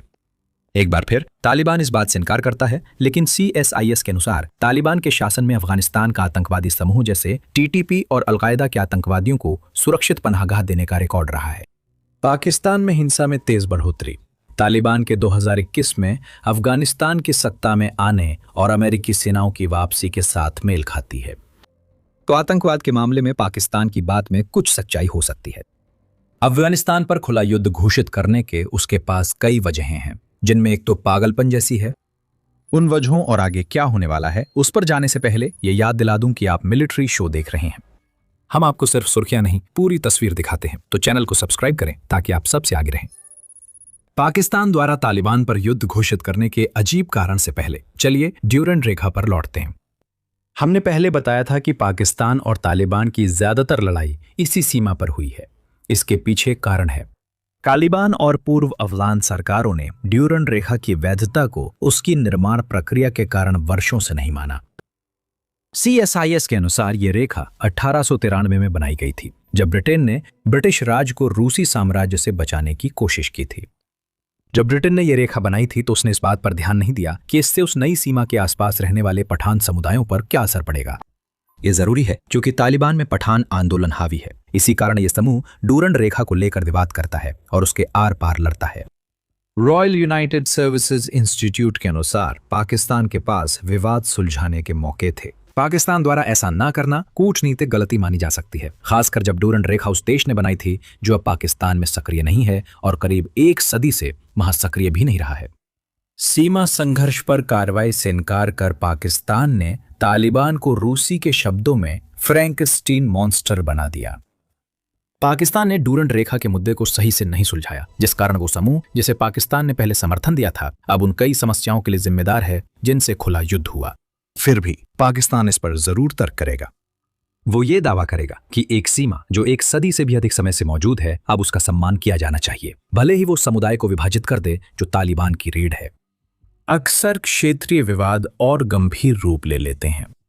इसी के साथ हम आते हैं शायद पाकिस्तान द्वारा खुले युद्ध की घोषणा के सबसे अजीब कारण पर, और तालिबान के खिलाफ उसकी लगातार लड़ाई के पीछे का कारण भारत विशेष रूप से। और जैसा कि CSIS बताता है, पाकिस्तान तालिबान पर भारत के लिए एक प्रॉक्सी से ज्यादा कुछ न होने का आरोप लगाता है। यह दावा शायद इसलिए है क्योंकि भारत ने तालिबान शासन में अफगानिस्तान को मानवीय सहायता दी थी और राजनयिक प्रतिनिधि भी देश में भेजे थे। पाकिस्तान ये भूल जाता है कि भारत ने ऐतिहासिक रूप से नॉर्दर्न अलायंस और अमेरिका जैसे तालिबान विरोधी समूहों का समर्थन किया है। फिर भी पाकिस्तान में कुछ लोग अब कहते हैं कि अफगानिस्तान भारत की कॉलोनी है। इनमें कवैया आसिफ शामिल हैं, जो पाकिस्तान के रक्षा मंत्री हैं। तालिबान की पाकिस्तान पर बमबारी के बाद उन्होंने एक्स पर लिखा कि तालिबान के सत्ता में आने और अमेरिका के हटने के बाद अफगानिस्तान में शांति की उम्मीद थी। हालांकि तालिबान ने अफगानिस्तान को भारत की कॉलोनी बना दिया। पाकिस्तान ने स्थिति को स्थिर बनाए रखने के लिए सीधे और मित्र देशों के माध्यम से हर संभव प्रयास किया। उसने व्यापक कूटनीति की। आसिफ ने कहा कि तालिबान भारत का प्रॉक्सी है। ये काफी विवादास्पद है क्योंकि भारत ने अफगानिस्तान से तालिबान के सत्ता में आने से पहले भी लंबे समय तक राजनयिक संबंध बनाए रखे हैं। कुछ लोग मानते हैं कि पाकिस्तान तालिबान के खिलाफ जंग का इस्तेमाल अपने क्षेत्रीय प्रतिद्वंदी के खिलाफ अंक बटोरने को कर रहा है। फिर भी पाकिस्तान और अफगान तालिबान के बीच खुले युद्ध के कारणों को समझने के बाद हम अब आगे क्या होगा इस पर आते हैं, और यहीं पर चीजें थोड़ी मुश्किल हो जाती हैं। पाकिस्तान ने 28 फरवरी को कहा कि वो अब अफगानिस्तान की तालिबान सरकार से बातचीत नहीं करेगा। हाल की घटनाओं के बाद ये फैसला लिया गया, जिससे संकेत मिलता है कि मौजूदा झड़पें और हमले एक बड़े युद्ध की शुरुआत हो सकते हैं। अगर वो युद्ध होता है तो पाकिस्तान कम से कम कागजों पर कहीं ज्यादा मजबूत ताकत है, क्योंकि CNN और ग्लोबल फायर पावर दोनों के अनुसार पाकिस्तान कहीं ज्यादा मजबूत है, और ग्लोबल फायर पावर हर साल दर्जनों कारकों के आधार पर देशों की सैन्य रैंकिंग करता है। ग्लोबल फायर पावर के मुताबिक पाकिस्तान लगभग सभी क्षेत्रों में आगे है। उसकी सेना में 6,60,000 सक्रिय सैनिक हैं, जबकि अफगान तालिबान के पास अलग अलग स्रोतों के अनुसार 75,000 से लेकर 1,70,000 तक सक्रिय सैनिक माने जाते हैं। पाकिस्तान के पास 5,50,000 रिजर्व और 5 लाख अर्धसैनिक बल है, जबकि तालिबान के पास रिजर्व सैनिक नहीं है और अफगानिस्तान में अर्धसैनिक बल 90,000 हैं। पाकिस्तान का रक्षा बजट 9 अरब डॉलर से ज्यादा है, जबकि अफगानिस्तान सेना पर हर साल सिर्फ 14.5 करोड़ डॉलर खर्च करता है। अफगान तालिबान के पास लगभग 4,000 बख्तरबंद वाहनों के अलावा कोई वायुसेना या जमीनी ताकत नहीं है, जबकि पाकिस्तान के पास 59,000 से ज्यादा ऐसे वाहन हैं। साथ ही उसके पास 2,670 टैंक और हजारों तोपखाने की यूनिट्स भी हैं। एक लैंडलॉक देश होने के कारण अफगानिस्तान के पास कोई नौसेना नहीं है, इसलिए संभव है कि पाकिस्तान अपनी 120 जहाजों की फ्लीट का इस्तेमाल तालिबान पर हमला करने के लिए कर सकता है। CNN जोड़ता है कि तालिबान के पास सैन्य संसाधनों के नाम पर सिर्फ कुछ सोवियत काल के हेलीकॉप्टर और वो सैन्य सामान है जो अमेरिका देश से निकलते समय वहीं छोड़ गया था। पाकिस्तान के पास परमाणु हथियार हैं। अंतर्राष्ट्रीय परमाणु हथियार उन्मूलन अभियान के अनुसार उनके पास 170 परमाणु हथियार हैं। माना कि पाकिस्तान के तालिबान के खिलाफ इन प्रकार के हथियारों का इस्तेमाल करने की संभावना कम है, लेकिन ये तथ्य कि उसके पास ये हथियार हैं और बाकी सभी चीजें जो पाकिस्तानी सेना के पास उपलब्ध हैं, ये संकेत देता है कि कोई भी युद्ध पाकिस्तान के लिए एक तरफा होना चाहिए। ऐसा नहीं होगा। पाकिस्तान को जीत तब तक आसानी से नहीं मिलेगी अगर युद्ध विराम घोषित नहीं होता। इसका एक कारण TTP है, जिसे आप याद कर सकते हैं। हम आपसे बस यही अनुरोध करते हैं कि इसे पहले से ध्यान में रखें। वो समूह पाकिस्तान में सक्रिय है और उन आतंकी संगठनों में है जिन्हें पनाह देने का आरोप पाकिस्तान अफगान तालिबान पर लगाता है। ये दावा वाजिब है। आखिर TTP में दूसरा T तालिबान का है। हालांकि तालिबान ने पहले पाकिस्तान और TTP के बीच मध्यस्थता की थी, लेकिन CSIS के अनुसार वो अक्सर TTP का समर्थन करता है। TTP वही समूह है जो पाकिस्तान की सैन्य ताकत को कमजोर करने वाली तालिबान की गुरिल्ला युद्ध रणनीति को बढ़ावा देता है। अमेरिका के अफगानिस्तान से पीछे हटने की एक ठोस वजह थी और इस प्रक्रिया में तालिबान के कब्जे का रास्ता साफ हो गया। तालिबान कम संसाधनों में भी दुश्मनों से प्रभावी युद्ध कर सकता है। और टीटीपी में तालिबान के पास एक ऐसा समूह है जिसने वफादारी की कसम खाई है, जैसा कि CSIS बताता है, और संयुक्त राष्ट्र के अनुसार इसमें 30 से 35 हजार सदस्य होने का अनुमान है।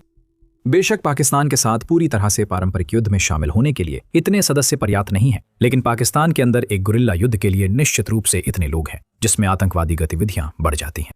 आत्मघाती बम धमाके, घात लगाकर हमले और पाकिस्तानी सैन्य ठिकानों पर तबाही, ये सब टीटीपी अफगान तालिबान के कहने पर कर सकता है, जिससे युद्ध में पाकिस्तान कमजोर हो सकता है। BBC कहता है कि पाकिस्तान और अफगान तालिबान के बीच युद्ध पारंपरिक नहीं होगा। यहां तक कि जब पाकिस्तान ने अपने हमलों से अफगान सरकार की सुविधाओं को निशाना बनाना शुरू कर दिया है, BBC ये नोट करता है कि तालिबान द्वारा अपनी सरकार में शामिल किए गए लोगों का व्यापक गुरिल्ला युद्ध का अनुभव एक पूर्ण युद्ध में उनके लिए फायदेमंद साबित हो सकता है। तालिबान पारंपरिक रूप से पाक सेना को हराने की कोशिश नहीं करेगा। ये वही करेगा जो उसने अमेरिका के साथ किया था। पाकिस्तान अफगानिस्तान पर कब्जा करे, फिर भी संघर्ष खत्म नहीं होगा। तालिबान देश भर में सैकड़ों छोटे गुटों में बटेगा और पाकिस्तान के अंदर ही टीटीपी की मदद से पाकिस्तान को जो भी जीत मिलेगी उसकी भारी कीमत उसे सालों तक चुकानी पड़ेगी। पाकिस्तान को अपनी अर्थव्यवस्था की भी चिंता है, जैसा कि यूरेशिया ग्रुप के साउथ एशिया एनालिस्ट प्रमित पाल चौधरी ने बताया है, जो कहते हैं पाकिस्तान तालिबान से युद्ध करने का जोखिम नहीं उठा सकता, उनकी अर्थव्यवस्था बुरी हालत में है। पाकिस्तान पारंपरिक सेना से लड़ सकता है क्योंकि उसकी सेना बड़ी और मजबूत है, लेकिन प्रमित पाल चौधरी जिस ताकत को मूल रूप से मिलिशिया के गठबंधन के रूप में बताते हैं, उसके खिलाफ लड़ाई महंगी और लंबी प्रक्रिया है, जिसे पाकिस्तान लंबे समय तक जारी रखने में सक्षम नहीं है। संक्षेप में, कोई भी पक्ष दूसरे को पूरी तरह नहीं हरा सकता। ये स्थिति तालिबान के लिए पाकिस्तान से ज्यादा फायदेमंद है। शायद इसी कारण अन्य दक्षिण एशियाई नेता पहले ही शत्रुता खत्म करने की अपील कर रहे हैं। ईरान ने शत्रुता शुरू होने पर दोनों पक्षों के बीच मध्यस्थता की पेशकश की थी। अब ये विकल्प कितना उपलब्ध है ये अनिश्चित है, क्योंकि अमेरिका और इजराइल ने ईरान की सरकार के खिलाफ अभियान शुरू किया, जिससे सर्वोच्च नेता अली खामनेई की मौत हो गई। संयुक्त राष्ट्र, चीन और ब्रिटेन सभी ने तनाव कम करने की अपील की है। जैसा कि मुजाहिद तालिबान के प्रवक्ता ने भी 27 फरवरी को कहा था कि अब भी हम चाहते हैं कि इस मुद्दे का समाधान बातचीत के जरिए हो। पाकिस्तान ने अब तक बातचीत से इनकार किया है। इससे दक्षिण पूर्व एशिया की स्थिति नाजुक है। अगर पाकिस्तान सचमुच ये कह रहा है कि उसका सब्र जवाब दे चुका है, तो अभी जो शांति है वो शायद पूरे दक्षिण एशिया को युद्ध में झोंकने वाले बड़े तूफान से पहले की है। अगर ऐसा हुआ तो तीसरा विश्व युद्ध दूर नहीं, क्योंकि कई देशों के उस क्षेत्र में अपने हित हैं। यूक्रेन युद्ध द्वितीय विश्व युद्ध के बाद सबसे खूनी और क्रूर संघर्षों में रहा, जिसमें दोनों पक्षों को भारी नुकसान हुआ। फिर भी ये सारा खून खराबा और अराजकता भी फीकी पड़ सकती है अगर चीन ताइवान पर हमला करने का नाटकीय और अपरिवर्तनीय फैसला ले लेता है। वास्तव में ऐसे संघर्ष के संभावित परिणाम न केवल उन दोनों लड़ाकू देशों के लिए बल्कि पूरे विश्व के लिए भी लगभग अकल्पनीय है, और इस युद्ध के प्रभावों को महसूस करने में बाकी दुनिया को ज्यादा समय नहीं लगेगा, क्योंकि चीन बनाम ताइवान की लड़ाई रूस बनाम यूक्रेन से बहुत अलग तरीके से होगी। और इसकी एक सीधी लेकिन बेहद महत्वपूर्ण वजह है भूगोल। 5000 मील से भी ज्यादा की दूरी के बावजूद ताइवान और यूक्रेन के बीच कुछ समानताएं हैं। दोनों ही लोकतंत्र हैं जिनकी मजबूत राष्ट्रीय पहचान है और अपनी अलग संस्कृति और परंपराएं हैं। दोनों पर अपने से कहीं बड़े अधिनायकवादी पड़ोसियों का खतरा है, जो मानते हैं कि उनकी जमीनें कब्जाने का उनका अधिकार या कर्तव्य है। दोनों ही रणनीतिक रूप से महत्वपूर्ण स्थान है, जहां यूक्रेन रूस को यूरोप में नेटो गठबंधन से प्रभावी रूप से अलग करता है और ताइवान इंडो पैसिफिक सुरक्षा और व्यापार में बेहद अहम भूमिका निभाता है। इन दोनों देशों की अपनी पूरी कोशिशों के बावजूद अपने दुश्मनों की तुलना में सेनाएं कहीं छोटी और कमजोर हैं, और इन्हें जीवित रहने के लिए दुनिया भर के सहयोगियों के समर्थन पर निर्भर रहना पड़ता है। लेकिन शायद दोनों के बीच सबसे बड़ा अंतर उनकी भौगोलिक स्थिति है। यूक्रेन एक बड़ा भूभाग है जो 2,33,062 वर्ग मील या 6,03,628 वर्ग किलोमीटर में फैला हुआ है। उस भूमि का अधिकांश हिस्सा समतल है। यूक्रेन की लगभग 95% भूमि मैदानों से बनी है, और जहां यूक्रेन के कुछ बड़े शहर इसकी सीमाओं के पास स्थित हैं, वहीं कई शहर जिनमें इसकी राजधानी कीव भी शामिल है, देश के अंदरूनी हिस्सों में दर्जनों या सैकड़ों मील दूर स्थित है, जो किसी भी संभावित आक्रमण की अग्रिम पंक्तियों से काफी दूर है। यूक्रेन की सीमाएं भी 7 अलग अलग देशों से लगती है, जिनमें कई नाटो देश भी शामिल है। इससे लाखों यूक्रेनी लोगों को सुरक्षित रूप से देश छोड़कर कहीं और शरण लेने का मौका मिला है। साथ ही जरूरी सामान, जिसमें सैन्य उपकरण और मानवीय सहायता भी शामिल है, नाटो सहयोगियों से देश के अंदर आ सका है। यूक्रेन की विशिष्ट भौगोलिक स्थिति और बनावट ने अब तक युद्ध के तरीके को काफी हद तक प्रभावित किया है और आज भी संघर्ष के स्वरूप को आकार दे रही है। उदाहरण के लिए, देश का अपेक्षाकृत बड़ा आकार यह दर्शाता है कि मोर्चे की लाइनें सैकड़ों मील तक फैली हुई है, जिससे सेनाएं जरूरत पड़ने पर पीछे हट सकती है, फिर से संगठित हो सकती हैं और अपनी स्थिति बदल सकती है। यूक्रेन की सेना अपने क्षेत्र में लंबी आपूर्ति श्रृंखलाएं भी स्थापित कर सकती है, जिससे यह सुनिश्चित होता है कि अग्रिम पंक्ति के सैनिकों को उनकी जरूरत की सभी चीजें मिलती रहें। ये बदले में उसी तरह की थकाऊ और क्षयकारी युद्ध की स्थिति पैदा करता है, जैसा हमने यूक्रेन में बहुत देखा है, जहां रूस की सेना धीरे धीरे बहुत कम क्षेत्र पर भी कब्जा करने के लिए संघर्ष करती है और छोटे छोटे गांवों और छोड़े गए सीमा शहरों पर बार बार लड़ाई होती रहती है। ताइवान की स्थिति पूरी तरह अलग है। सबसे पहली बात, यह एक द्वीप है और यह यूक्रेन के आकार का एक छोटा हिस्सा है, जिसका क्षेत्रफल सिर्फ 13,976 वर्ग मील या 36,197 वर्ग किलोमीटर है। यहाँ जनसंख्या घनत्व भी बहुत ज्यादा है। 2.3 करोड़ से ज्यादा लोग ताइवान को अपना घर मानते हैं और देश की लगभग 90% आबादी पश्चिमी तट पर रहती है। क्योंकि यूक्रेन के विपरीत, जो बहुत विशाल, खुला और समतल है, ताइवान एक ऊबड़ खाबड़ और पहाड़ी भूभाग है, जहां पूर्वी एशिया के कुछ सबसे ऊंचे पहाड़ इसके मध्य और पूर्वी क्षेत्रों में फैले हुए हैं। इसका मतलब है कि ताइवान की अधिकांश बुनियादी संरचनाएं, जिनमें प्रमुख शहर, बंदरगाह, पावर प्लांट, डेटा सेंटर और एयरबेस शामिल हैं, सभी द्वीप के पश्चिमी तट पर केंद्रित हैं। वही तट जो सीधे चीनी मुख्य भूमि की ओर है। इससे पूरा समीकरण बदल जाता है। यूक्रेन युद्ध में हजारों मील लंबी मोर्चे की रेखाएं हैं, अलग अलग युद्ध क्षेत्र हैं, सैनिकों के पीछे हटने के लिए खुला इलाका और शरणार्थियों के भागने के लिए पड़ोसी देश है। ताइवान में युद्ध स्थान और समय दोनों के लिहाज से कहीं ज्यादा सघन होगा।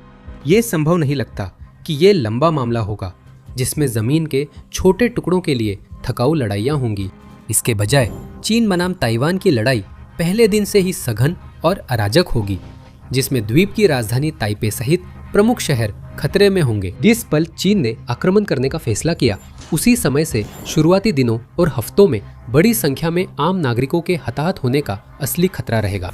यही स्थिति है जिसे हम हर हफ्ते मिलिट्री शो में विश्लेषित करते हैं। अगर आपको यह उपयोगी लगे तो सब्सक्राइब करें। वैश्विक शक्ति संतुलन बदल रहा है, आगे बने रहने का यही तरीका है। अब युद्ध के मैदान पर लौटते हैं। ये बिल्कुल पता लगाना असंभव है कि युद्ध कैसे चलेगा, लेकिन दोनों पक्षों की सैन्य क्षमताओं और सिद्धांतों के बारे में जो हमें पता है, उसके आधार पर हम एक समझदारी भरा अनुमान जरूर लगा सकते हैं। एक द्वीप पर आक्रमण करने और 110 मील चौड़े ताइवान जलडमरू मध्य को पार करने की बेहद कठिन चुनौती का सामना करते हुए चीन को तेज और जबरदस्त हमला करना पड़ेगा। सबसे अधिक संभावना है कि चीन विशाल नौसैनिक और हवाई आक्रमण बलों को तैनात करेगा, ताकि द्वीप की रक्षा व्यवस्था को पछाड़ सके और पश्चिमी तट पर जितनी जल्दी हो सके किसी तरह की पकड़ बना सके। केवल तभी चीन की पीपल्स लिबरेशन आर्मी PLA आगे बढ़कर ताइवान के शहरों और बुनियादी ढांचे पर नियंत्रण स्थापित कर सकेगी। बिल्कुल, चीन इसकी तैयारी कर रहा है। इसने दुनिया की सबसे बड़ी नौसेना बनाई है, अपनी विशाल आर्थिक ताकत का पूरा इस्तेमाल करते हुए अभूतपूर्व स्तर पर जहाज निर्माण में भारी निवेश किया है।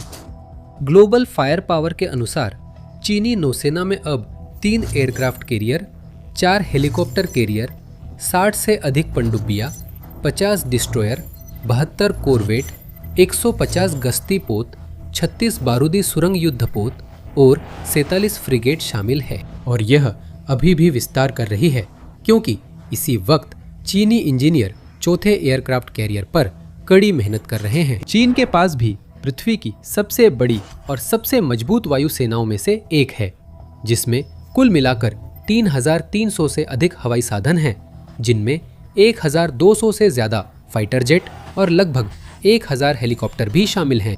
इसके पास दुनिया की सबसे शक्तिशाली मिसाइलों में से कुछ हैं, जो ताइपे के किसी भी हिस्से पर हमला करने और विनाशकारी नुकसान पहुंचाने में सक्षम हैं।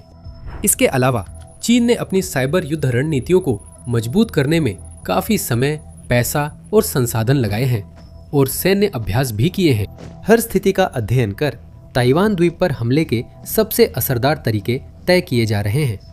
यहाँ तक कि इसे बिल्कुल नई विशेष लैंडिंग बार्ज पर काम करते हुए भी देखा गया है, जो ताइवान जलडमरू मध्य के कठिन पानी में सैनिकों और अन्य उपकरणों को ले जाने में मदद कर सकती है। जलडमरू मध्य के पार डीप सी केबल काटने वाली मशीनों का भी परीक्षण हो रहा है, जो द्वीप का बाहरी दुनिया से संपर्क काट सकती है। संक्षेप में, भले ही हमें ठीक ठीक नहीं पता कि चीन की योजना क्या है, लेकिन उसकी सेना उस योजना को परिपूर्ण करने के लिए लगातार मेहनत कर रही है और ताइवान पर किसी भी हमले के तेज और क्रूर दोनों होने की सबसे अधिक संभावना है, जिसमें मिसाइल, साइबर हमले, नौसैनिक नाकेबंदी, हवाई बाधाएं और अन्य अभियान शामिल है, जिनका लक्ष्य सैनिकों, तोपखाने और अन्य संसाधनों को जलडमरू मध्य पार कर ताइवान के प्रमुख बंदरगाहों व तटीय शहरों तक कम नुकसान और देरी के साथ पहुंचाना है। ये कोई चरणों में या धीरे धीरे लड़ी जाने वाली जंग नहीं होगी। सबसे अधिक संभावना है कि चीन बहुत ही कम समय में ताइवान पर अपनी पूरी ताकत झोंक देगा, जिससे भारी जान माल की हानि होना तय है, क्योंकि यूक्रेन की तुलना में ताइवान के नागरिकों के लिए भागना आसान नहीं होगा। अधिकांश लोग अपने जीवन भर के घरों में ही रहेंगे और जो निकलना चाहेंगे उनके पास भी सीमित विकल्प होंगे। अगर चीन संचार काट दे, आसमान पर नियंत्रण कर ले और द्वीप के चारों ओर किसी तरह की नौसैनिक नाकाबंदी कर दे, तो लोगों के निकलने का कोई रास्ता नहीं बचेगा। लेकिन ताइवान और उसके लोग ऐसे ही हार मानकर सफेद झंडा नहीं लहराएंगे जब चीनी जहाज उनकी ओर बढ़ने लगेंगे। चीन की तरह वे भी वर्षों से इसकी तैयारी कर रहे हैं, रणनीतियां सुधार रहे हैं, रक्षा में निवेश कर रहे हैं और युद्ध की तैयारी में जुटे हैं। ताइवान ने भी 2022 में वहां युद्ध शुरू होने के बाद से यूक्रेन में हो रही घटनाओं पर करीबी नजर रखी है। वास्तव में संघर्ष शुरू होने के 1 महीने के भीतर ही ताइवान के अंदर से रूस यूक्रेन युद्ध से जुड़ी गूगल सर्च की संख्या उस समय के अन्य महत्वपूर्ण मुद्दों जैसे कोविड-19 वैक्सीन और रैपिड टेस्ट, जो उस समय कम उपलब्ध थे, उनसे कहीं ज्यादा हो गई थी। युद्ध से जुड़ी टीवी प्रोग्रामों और समाचार रिपोर्टों की दर्शक संख्या भी बढ़ गई, क्योंकि ताइवान की जनता ये जानने की कोशिश कर रही थी कि किस तरह का संघर्ष कभी उनके अपने देश में भी शुरू हो सकता है। इससे जनता के नजरिए और सरकारी नीतियों में कुछ बड़े बदलाव आए। सरकार ने 2022 से 2024 के बीच अपने रक्षा बजट में 18% की बढ़ोतरी की और 2025 से सेना के भीतर ड्रोन यूनिट्स की स्थापना की। ताइवान ने सेना में भर्ती होने वालों के लिए ड्रोन युद्ध, एंटी टैंक रॉकेट और कंधे से दागी जाने वाली स्टिंगर मिसाइलों पर नए प्रशिक्षण शुरू किए हैं। सर्वेक्षणों से पता चलता है कि अब पहले से ज्यादा लोग आपातकालीन प्रतिक्रिया और आपदा राहत संबंधी प्रशिक्षण में भाग लेने या नागरिक रक्षा संगठनों से जुड़ने के इच्छुक हैं। ताइवान के सैन्य नेताओं ने भी निसंदेह यूक्रेन में हो रही घटनाओं को देखकर बहुत कुछ सीखा है और वे कई वर्षों से अपने क्षेत्र की रक्षा के लिए चीनी आक्रमण से निपटने की अपनी खुद की योजनाएं बना रहे हैं। उन्होंने आकलन किया है कि हमला कैसे हो सकता है, चीनी सैन्य नवाचारों पर नजर रखी है और उन जगहों की पहचान की है जिन्हें PLA नियंत्रित करना चाहेगा। उन्होंने रक्षा नीति ऐसे बनाई है कि संभावित आक्रमण को अधिक से अधिक देर तक टाले और बाधित करे। जैसे यूक्रेन जानता था कि वह रूस को सीधी लड़ाई में नहीं हरा सकता, वैसे ही ताइवान भी जानता है कि उसके पास चीन का मुकाबला करने लायक सैन्य ताकत नहीं है। लेकिन इसका मतलब ये नहीं कि वह बड़ा नुकसान नहीं पहुंचा सकता या चीन की प्रगति को इतना धीमा नहीं कर सकता कि सहयोगी समय पर मदद कर सके। इसी वजह से ताइवान की रक्षा रणनीति मुख्य रूप से तथाकथित पोर्क्यूपाइन रणनीति के इर्द गिर्द घूमती है, जिसमें बड़े और महंगे प्लेटफॉर्म्स की बजाय कई छोटे और मोबाइल हथियारों का इस्तेमाल किया जाता है। इससे द्वीप को एक शाही जैसी संरचना में बदल दिया जाता है, जिसमें मिसाइलें, मंडराकर हमला करने वाले हथियार और एंटी शिप सिस्टम जैसे ढेर सारे रक्षात्मक कांटे चारों ओर फैले होते हैं। इन सभी का उद्देश्य भारी नुकसान पहुंचाना और बीजिंग के लिए आक्रमण को जितना संभव हो सके उतना महंगा बनाना है। ताइवान के पास उन्नत निगरानी प्रणालियां हैं, जैसे रडार, जो द्वीप के चारों ओर समुद्र और आकाश पर नजर रखते हैं ताकि किसी भी मिसाइल का समय पर पता लग सके और चेतावनी दी जा सके। ताइवान की सेना ने भी मजबूत साइबर और सूचना सुरक्षा स्थापित की है, जिसमें वैकल्पिक संचार प्रणालियां और चीन के विनाशकारी डिजिटल युद्ध का मुकाबला करने के लिए दुष्प्रचार रोधी रणनीतियां शामिल है। इन निवेशों और नवाचारों से ताइवान ने चीन को आक्रमण से रोकने की कोशिश की है।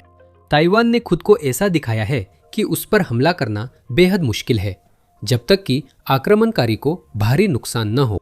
चीन कभी भी यह मान सकता है कि मकसद के लिए कोई भी साधन जायज है और बीजिंग नुकसान सहने को तैयार हो सकता है जब तक उसे मनचाहा न मिल जाए। राष्ट्रपति शी जिनपिंग की लंबे समय से चली आ रही चीन और ताइवान को फिर से एक करने की कोशिश आखिरकार पूरी हो जाएगी।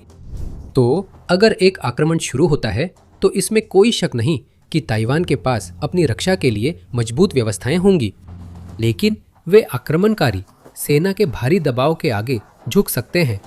संघर्ष का प्रारंभिक चरण संभवतः दुनिया के सबसे खूनी और सबसे क्रूर चरणों में से एक हो सकता है।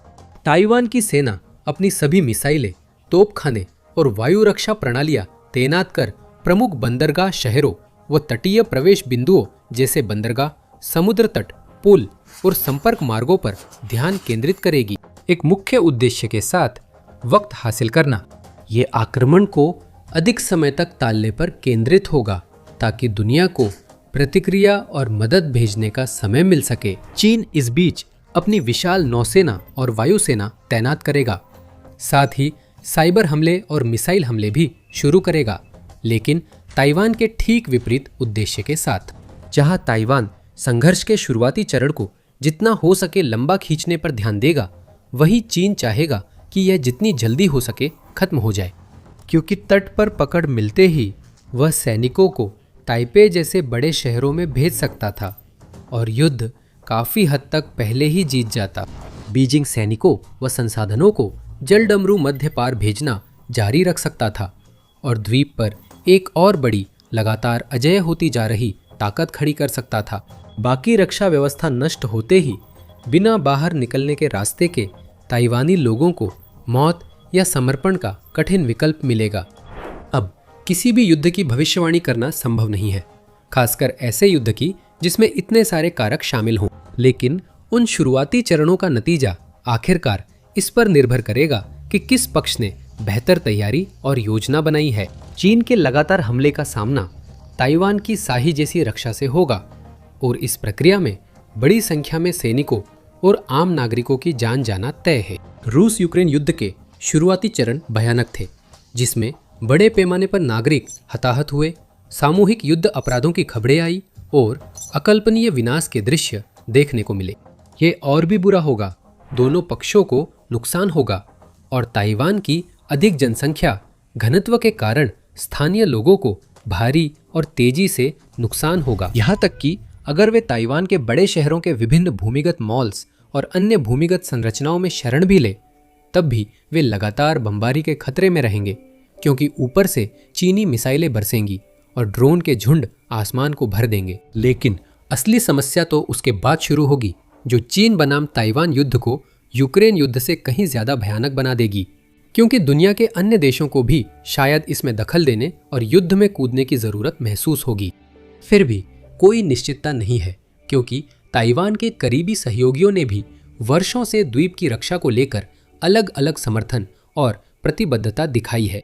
इसके साथ ही कई देश, जिनमें संयुक्त राज्य अमेरिका भी शामिल है, जो दुनिया की सबसे बड़ी सैन्य महाशक्ति है, उन्होंने यह वादा किया है कि अगर ताइवान पर हमला होता है तो वे हस्तक्षेप करेंगे और ताइवानी लोगों की मदद करेंगे। जापान चीन के खिलाफ सैन्य कार्रवाई या ताइवान को समर्थन भेज सकता है। ये साफ नहीं है कि ये देश कैसे प्रतिक्रिया देंगे, क्योंकि इन्होंने हमेशा रणनीतिक अस्पष्टता अपनाई है और आक्रमण की स्थिति में अपने कदम स्पष्ट नहीं किए हैं। दोनों देशों, खासकर अमेरिका के पास संघर्ष में बड़ा बदलाव लाने की ताकत है, जो अन्य देशों के जुड़ने पर जल्दी नियंत्रण से बाहर हो सकता है। क्योंकि ये सीमित दायरे का और सघन संघर्ष होगा, फैसले जल्दी लेने होंगे। ये यूक्रेन जैसा नहीं होगा जहां कीव के सहयोगी यूरोप और उत्तरी अमेरिका में हफ्तों या महीनों तक ये बहस कर सकते थे कि सहायता कैसे दी जाए और रूस की आक्रामकता का जवाब कैसे दिया जाए। देशों को कहीं ज्यादा तेजी से प्रतिक्रिया देनी होगी। सख्त समय सीमा और आसन्न डेडलाइन के कारण टकराव के और भड़कने का खतरा रहेगा। यही कई कारणों में से एक है कि क्यों चीन बनाम ताइवान युद्ध को दुनिया भर के कई विशेषज्ञ तीसरे विश्व युद्ध का सबसे संभावित अग्रदूत मानते हैं। क्योंकि अगर चीन वाकई अपने आक्रमण की शुरुआत करता है तो वो तब तक रुकना नहीं चाहेगा जब तक कि वो अपने लक्ष्य हासिल न कर ले।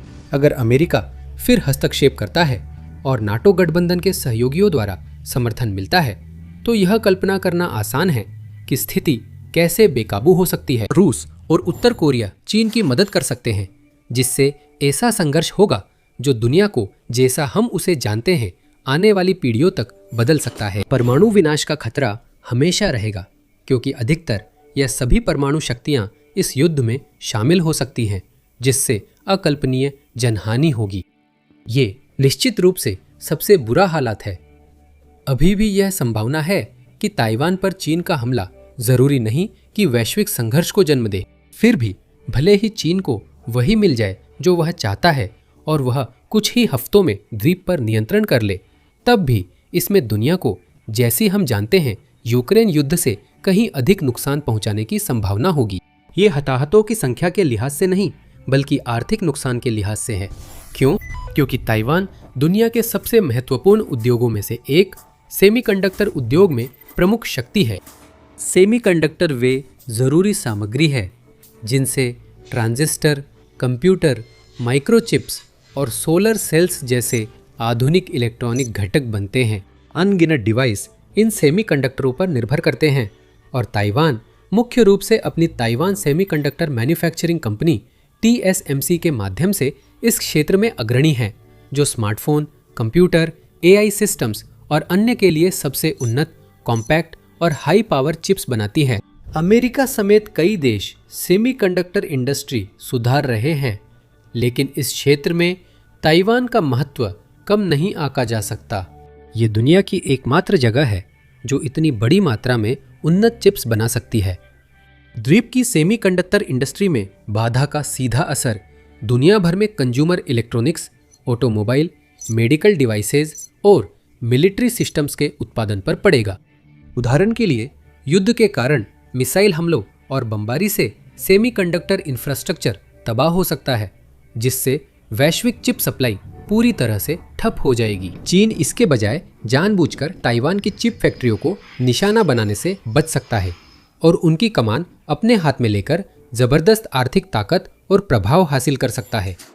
किसी भी हालात में इसके प्रभाव बहुत बड़े होंगे और दुनिया भर में महसूस होंगे। जैसे ही रोजमर्रा के इलेक्ट्रॉनिक उपकरण जैसे स्मार्टफोन, PC और डेटा सेंटर्स में अचानक कमी आ जाती है, तकनीकी विकास की गति रुक जाती है। क्लाउड कंप्यूटिंग सेवाओं की लागत आसमान छूने लगती है। नए वाहनों का उत्पादन तेजी से गिर जाता है। सैन्य और चिकित्सा विकास कार्यक्रमों में देरी होती है और पूरी दुनिया पहले से भी ज्यादा चीन पर निर्भर हो जाती है। जैसा बताया गया, इसमें कुछ भी तय नहीं है और चीन ताइवान युद्ध लगभग अनगिनत तरीकों से सामने आ सकता है। इन संभावित परिदृश्यों में इसकी भारी कीमत चुकानी होगी। कई जाने जाएंगी, बुनियादी ढांचा नष्ट होगा, अंतर्राष्ट्रीय गठबंधन की परीक्षा होगी और दुनिया का भविष्य हमेशा के लिए बदल जाएगा। अब इस वीडियो में जानें कि ताइवान किस तरह से खुद को चीनी हमले से इतनी देर तक बचा सकता है कि बीजिंग अपने उद्देश्यों को हासिल न कर सके, या इस वीडियो को देखें कि कैसे अमेरिका पहले से ही एक गुप्त हथियार तैयार कर रहा है जो चीन के आक्रमण के प्रयास को शुरू होने से पहले ही नाकाम कर सकता है। और यह सुनिश्चित करने के लिए कि आप चीन, ताइवान, रूस, यूक्रेन और अन्य जगहों से जुड़ी ताज़ा सैन्य खबरों से हमेशा अपडेट रहे, आज ही हमारे चैनल को सब्सक्राइब करें।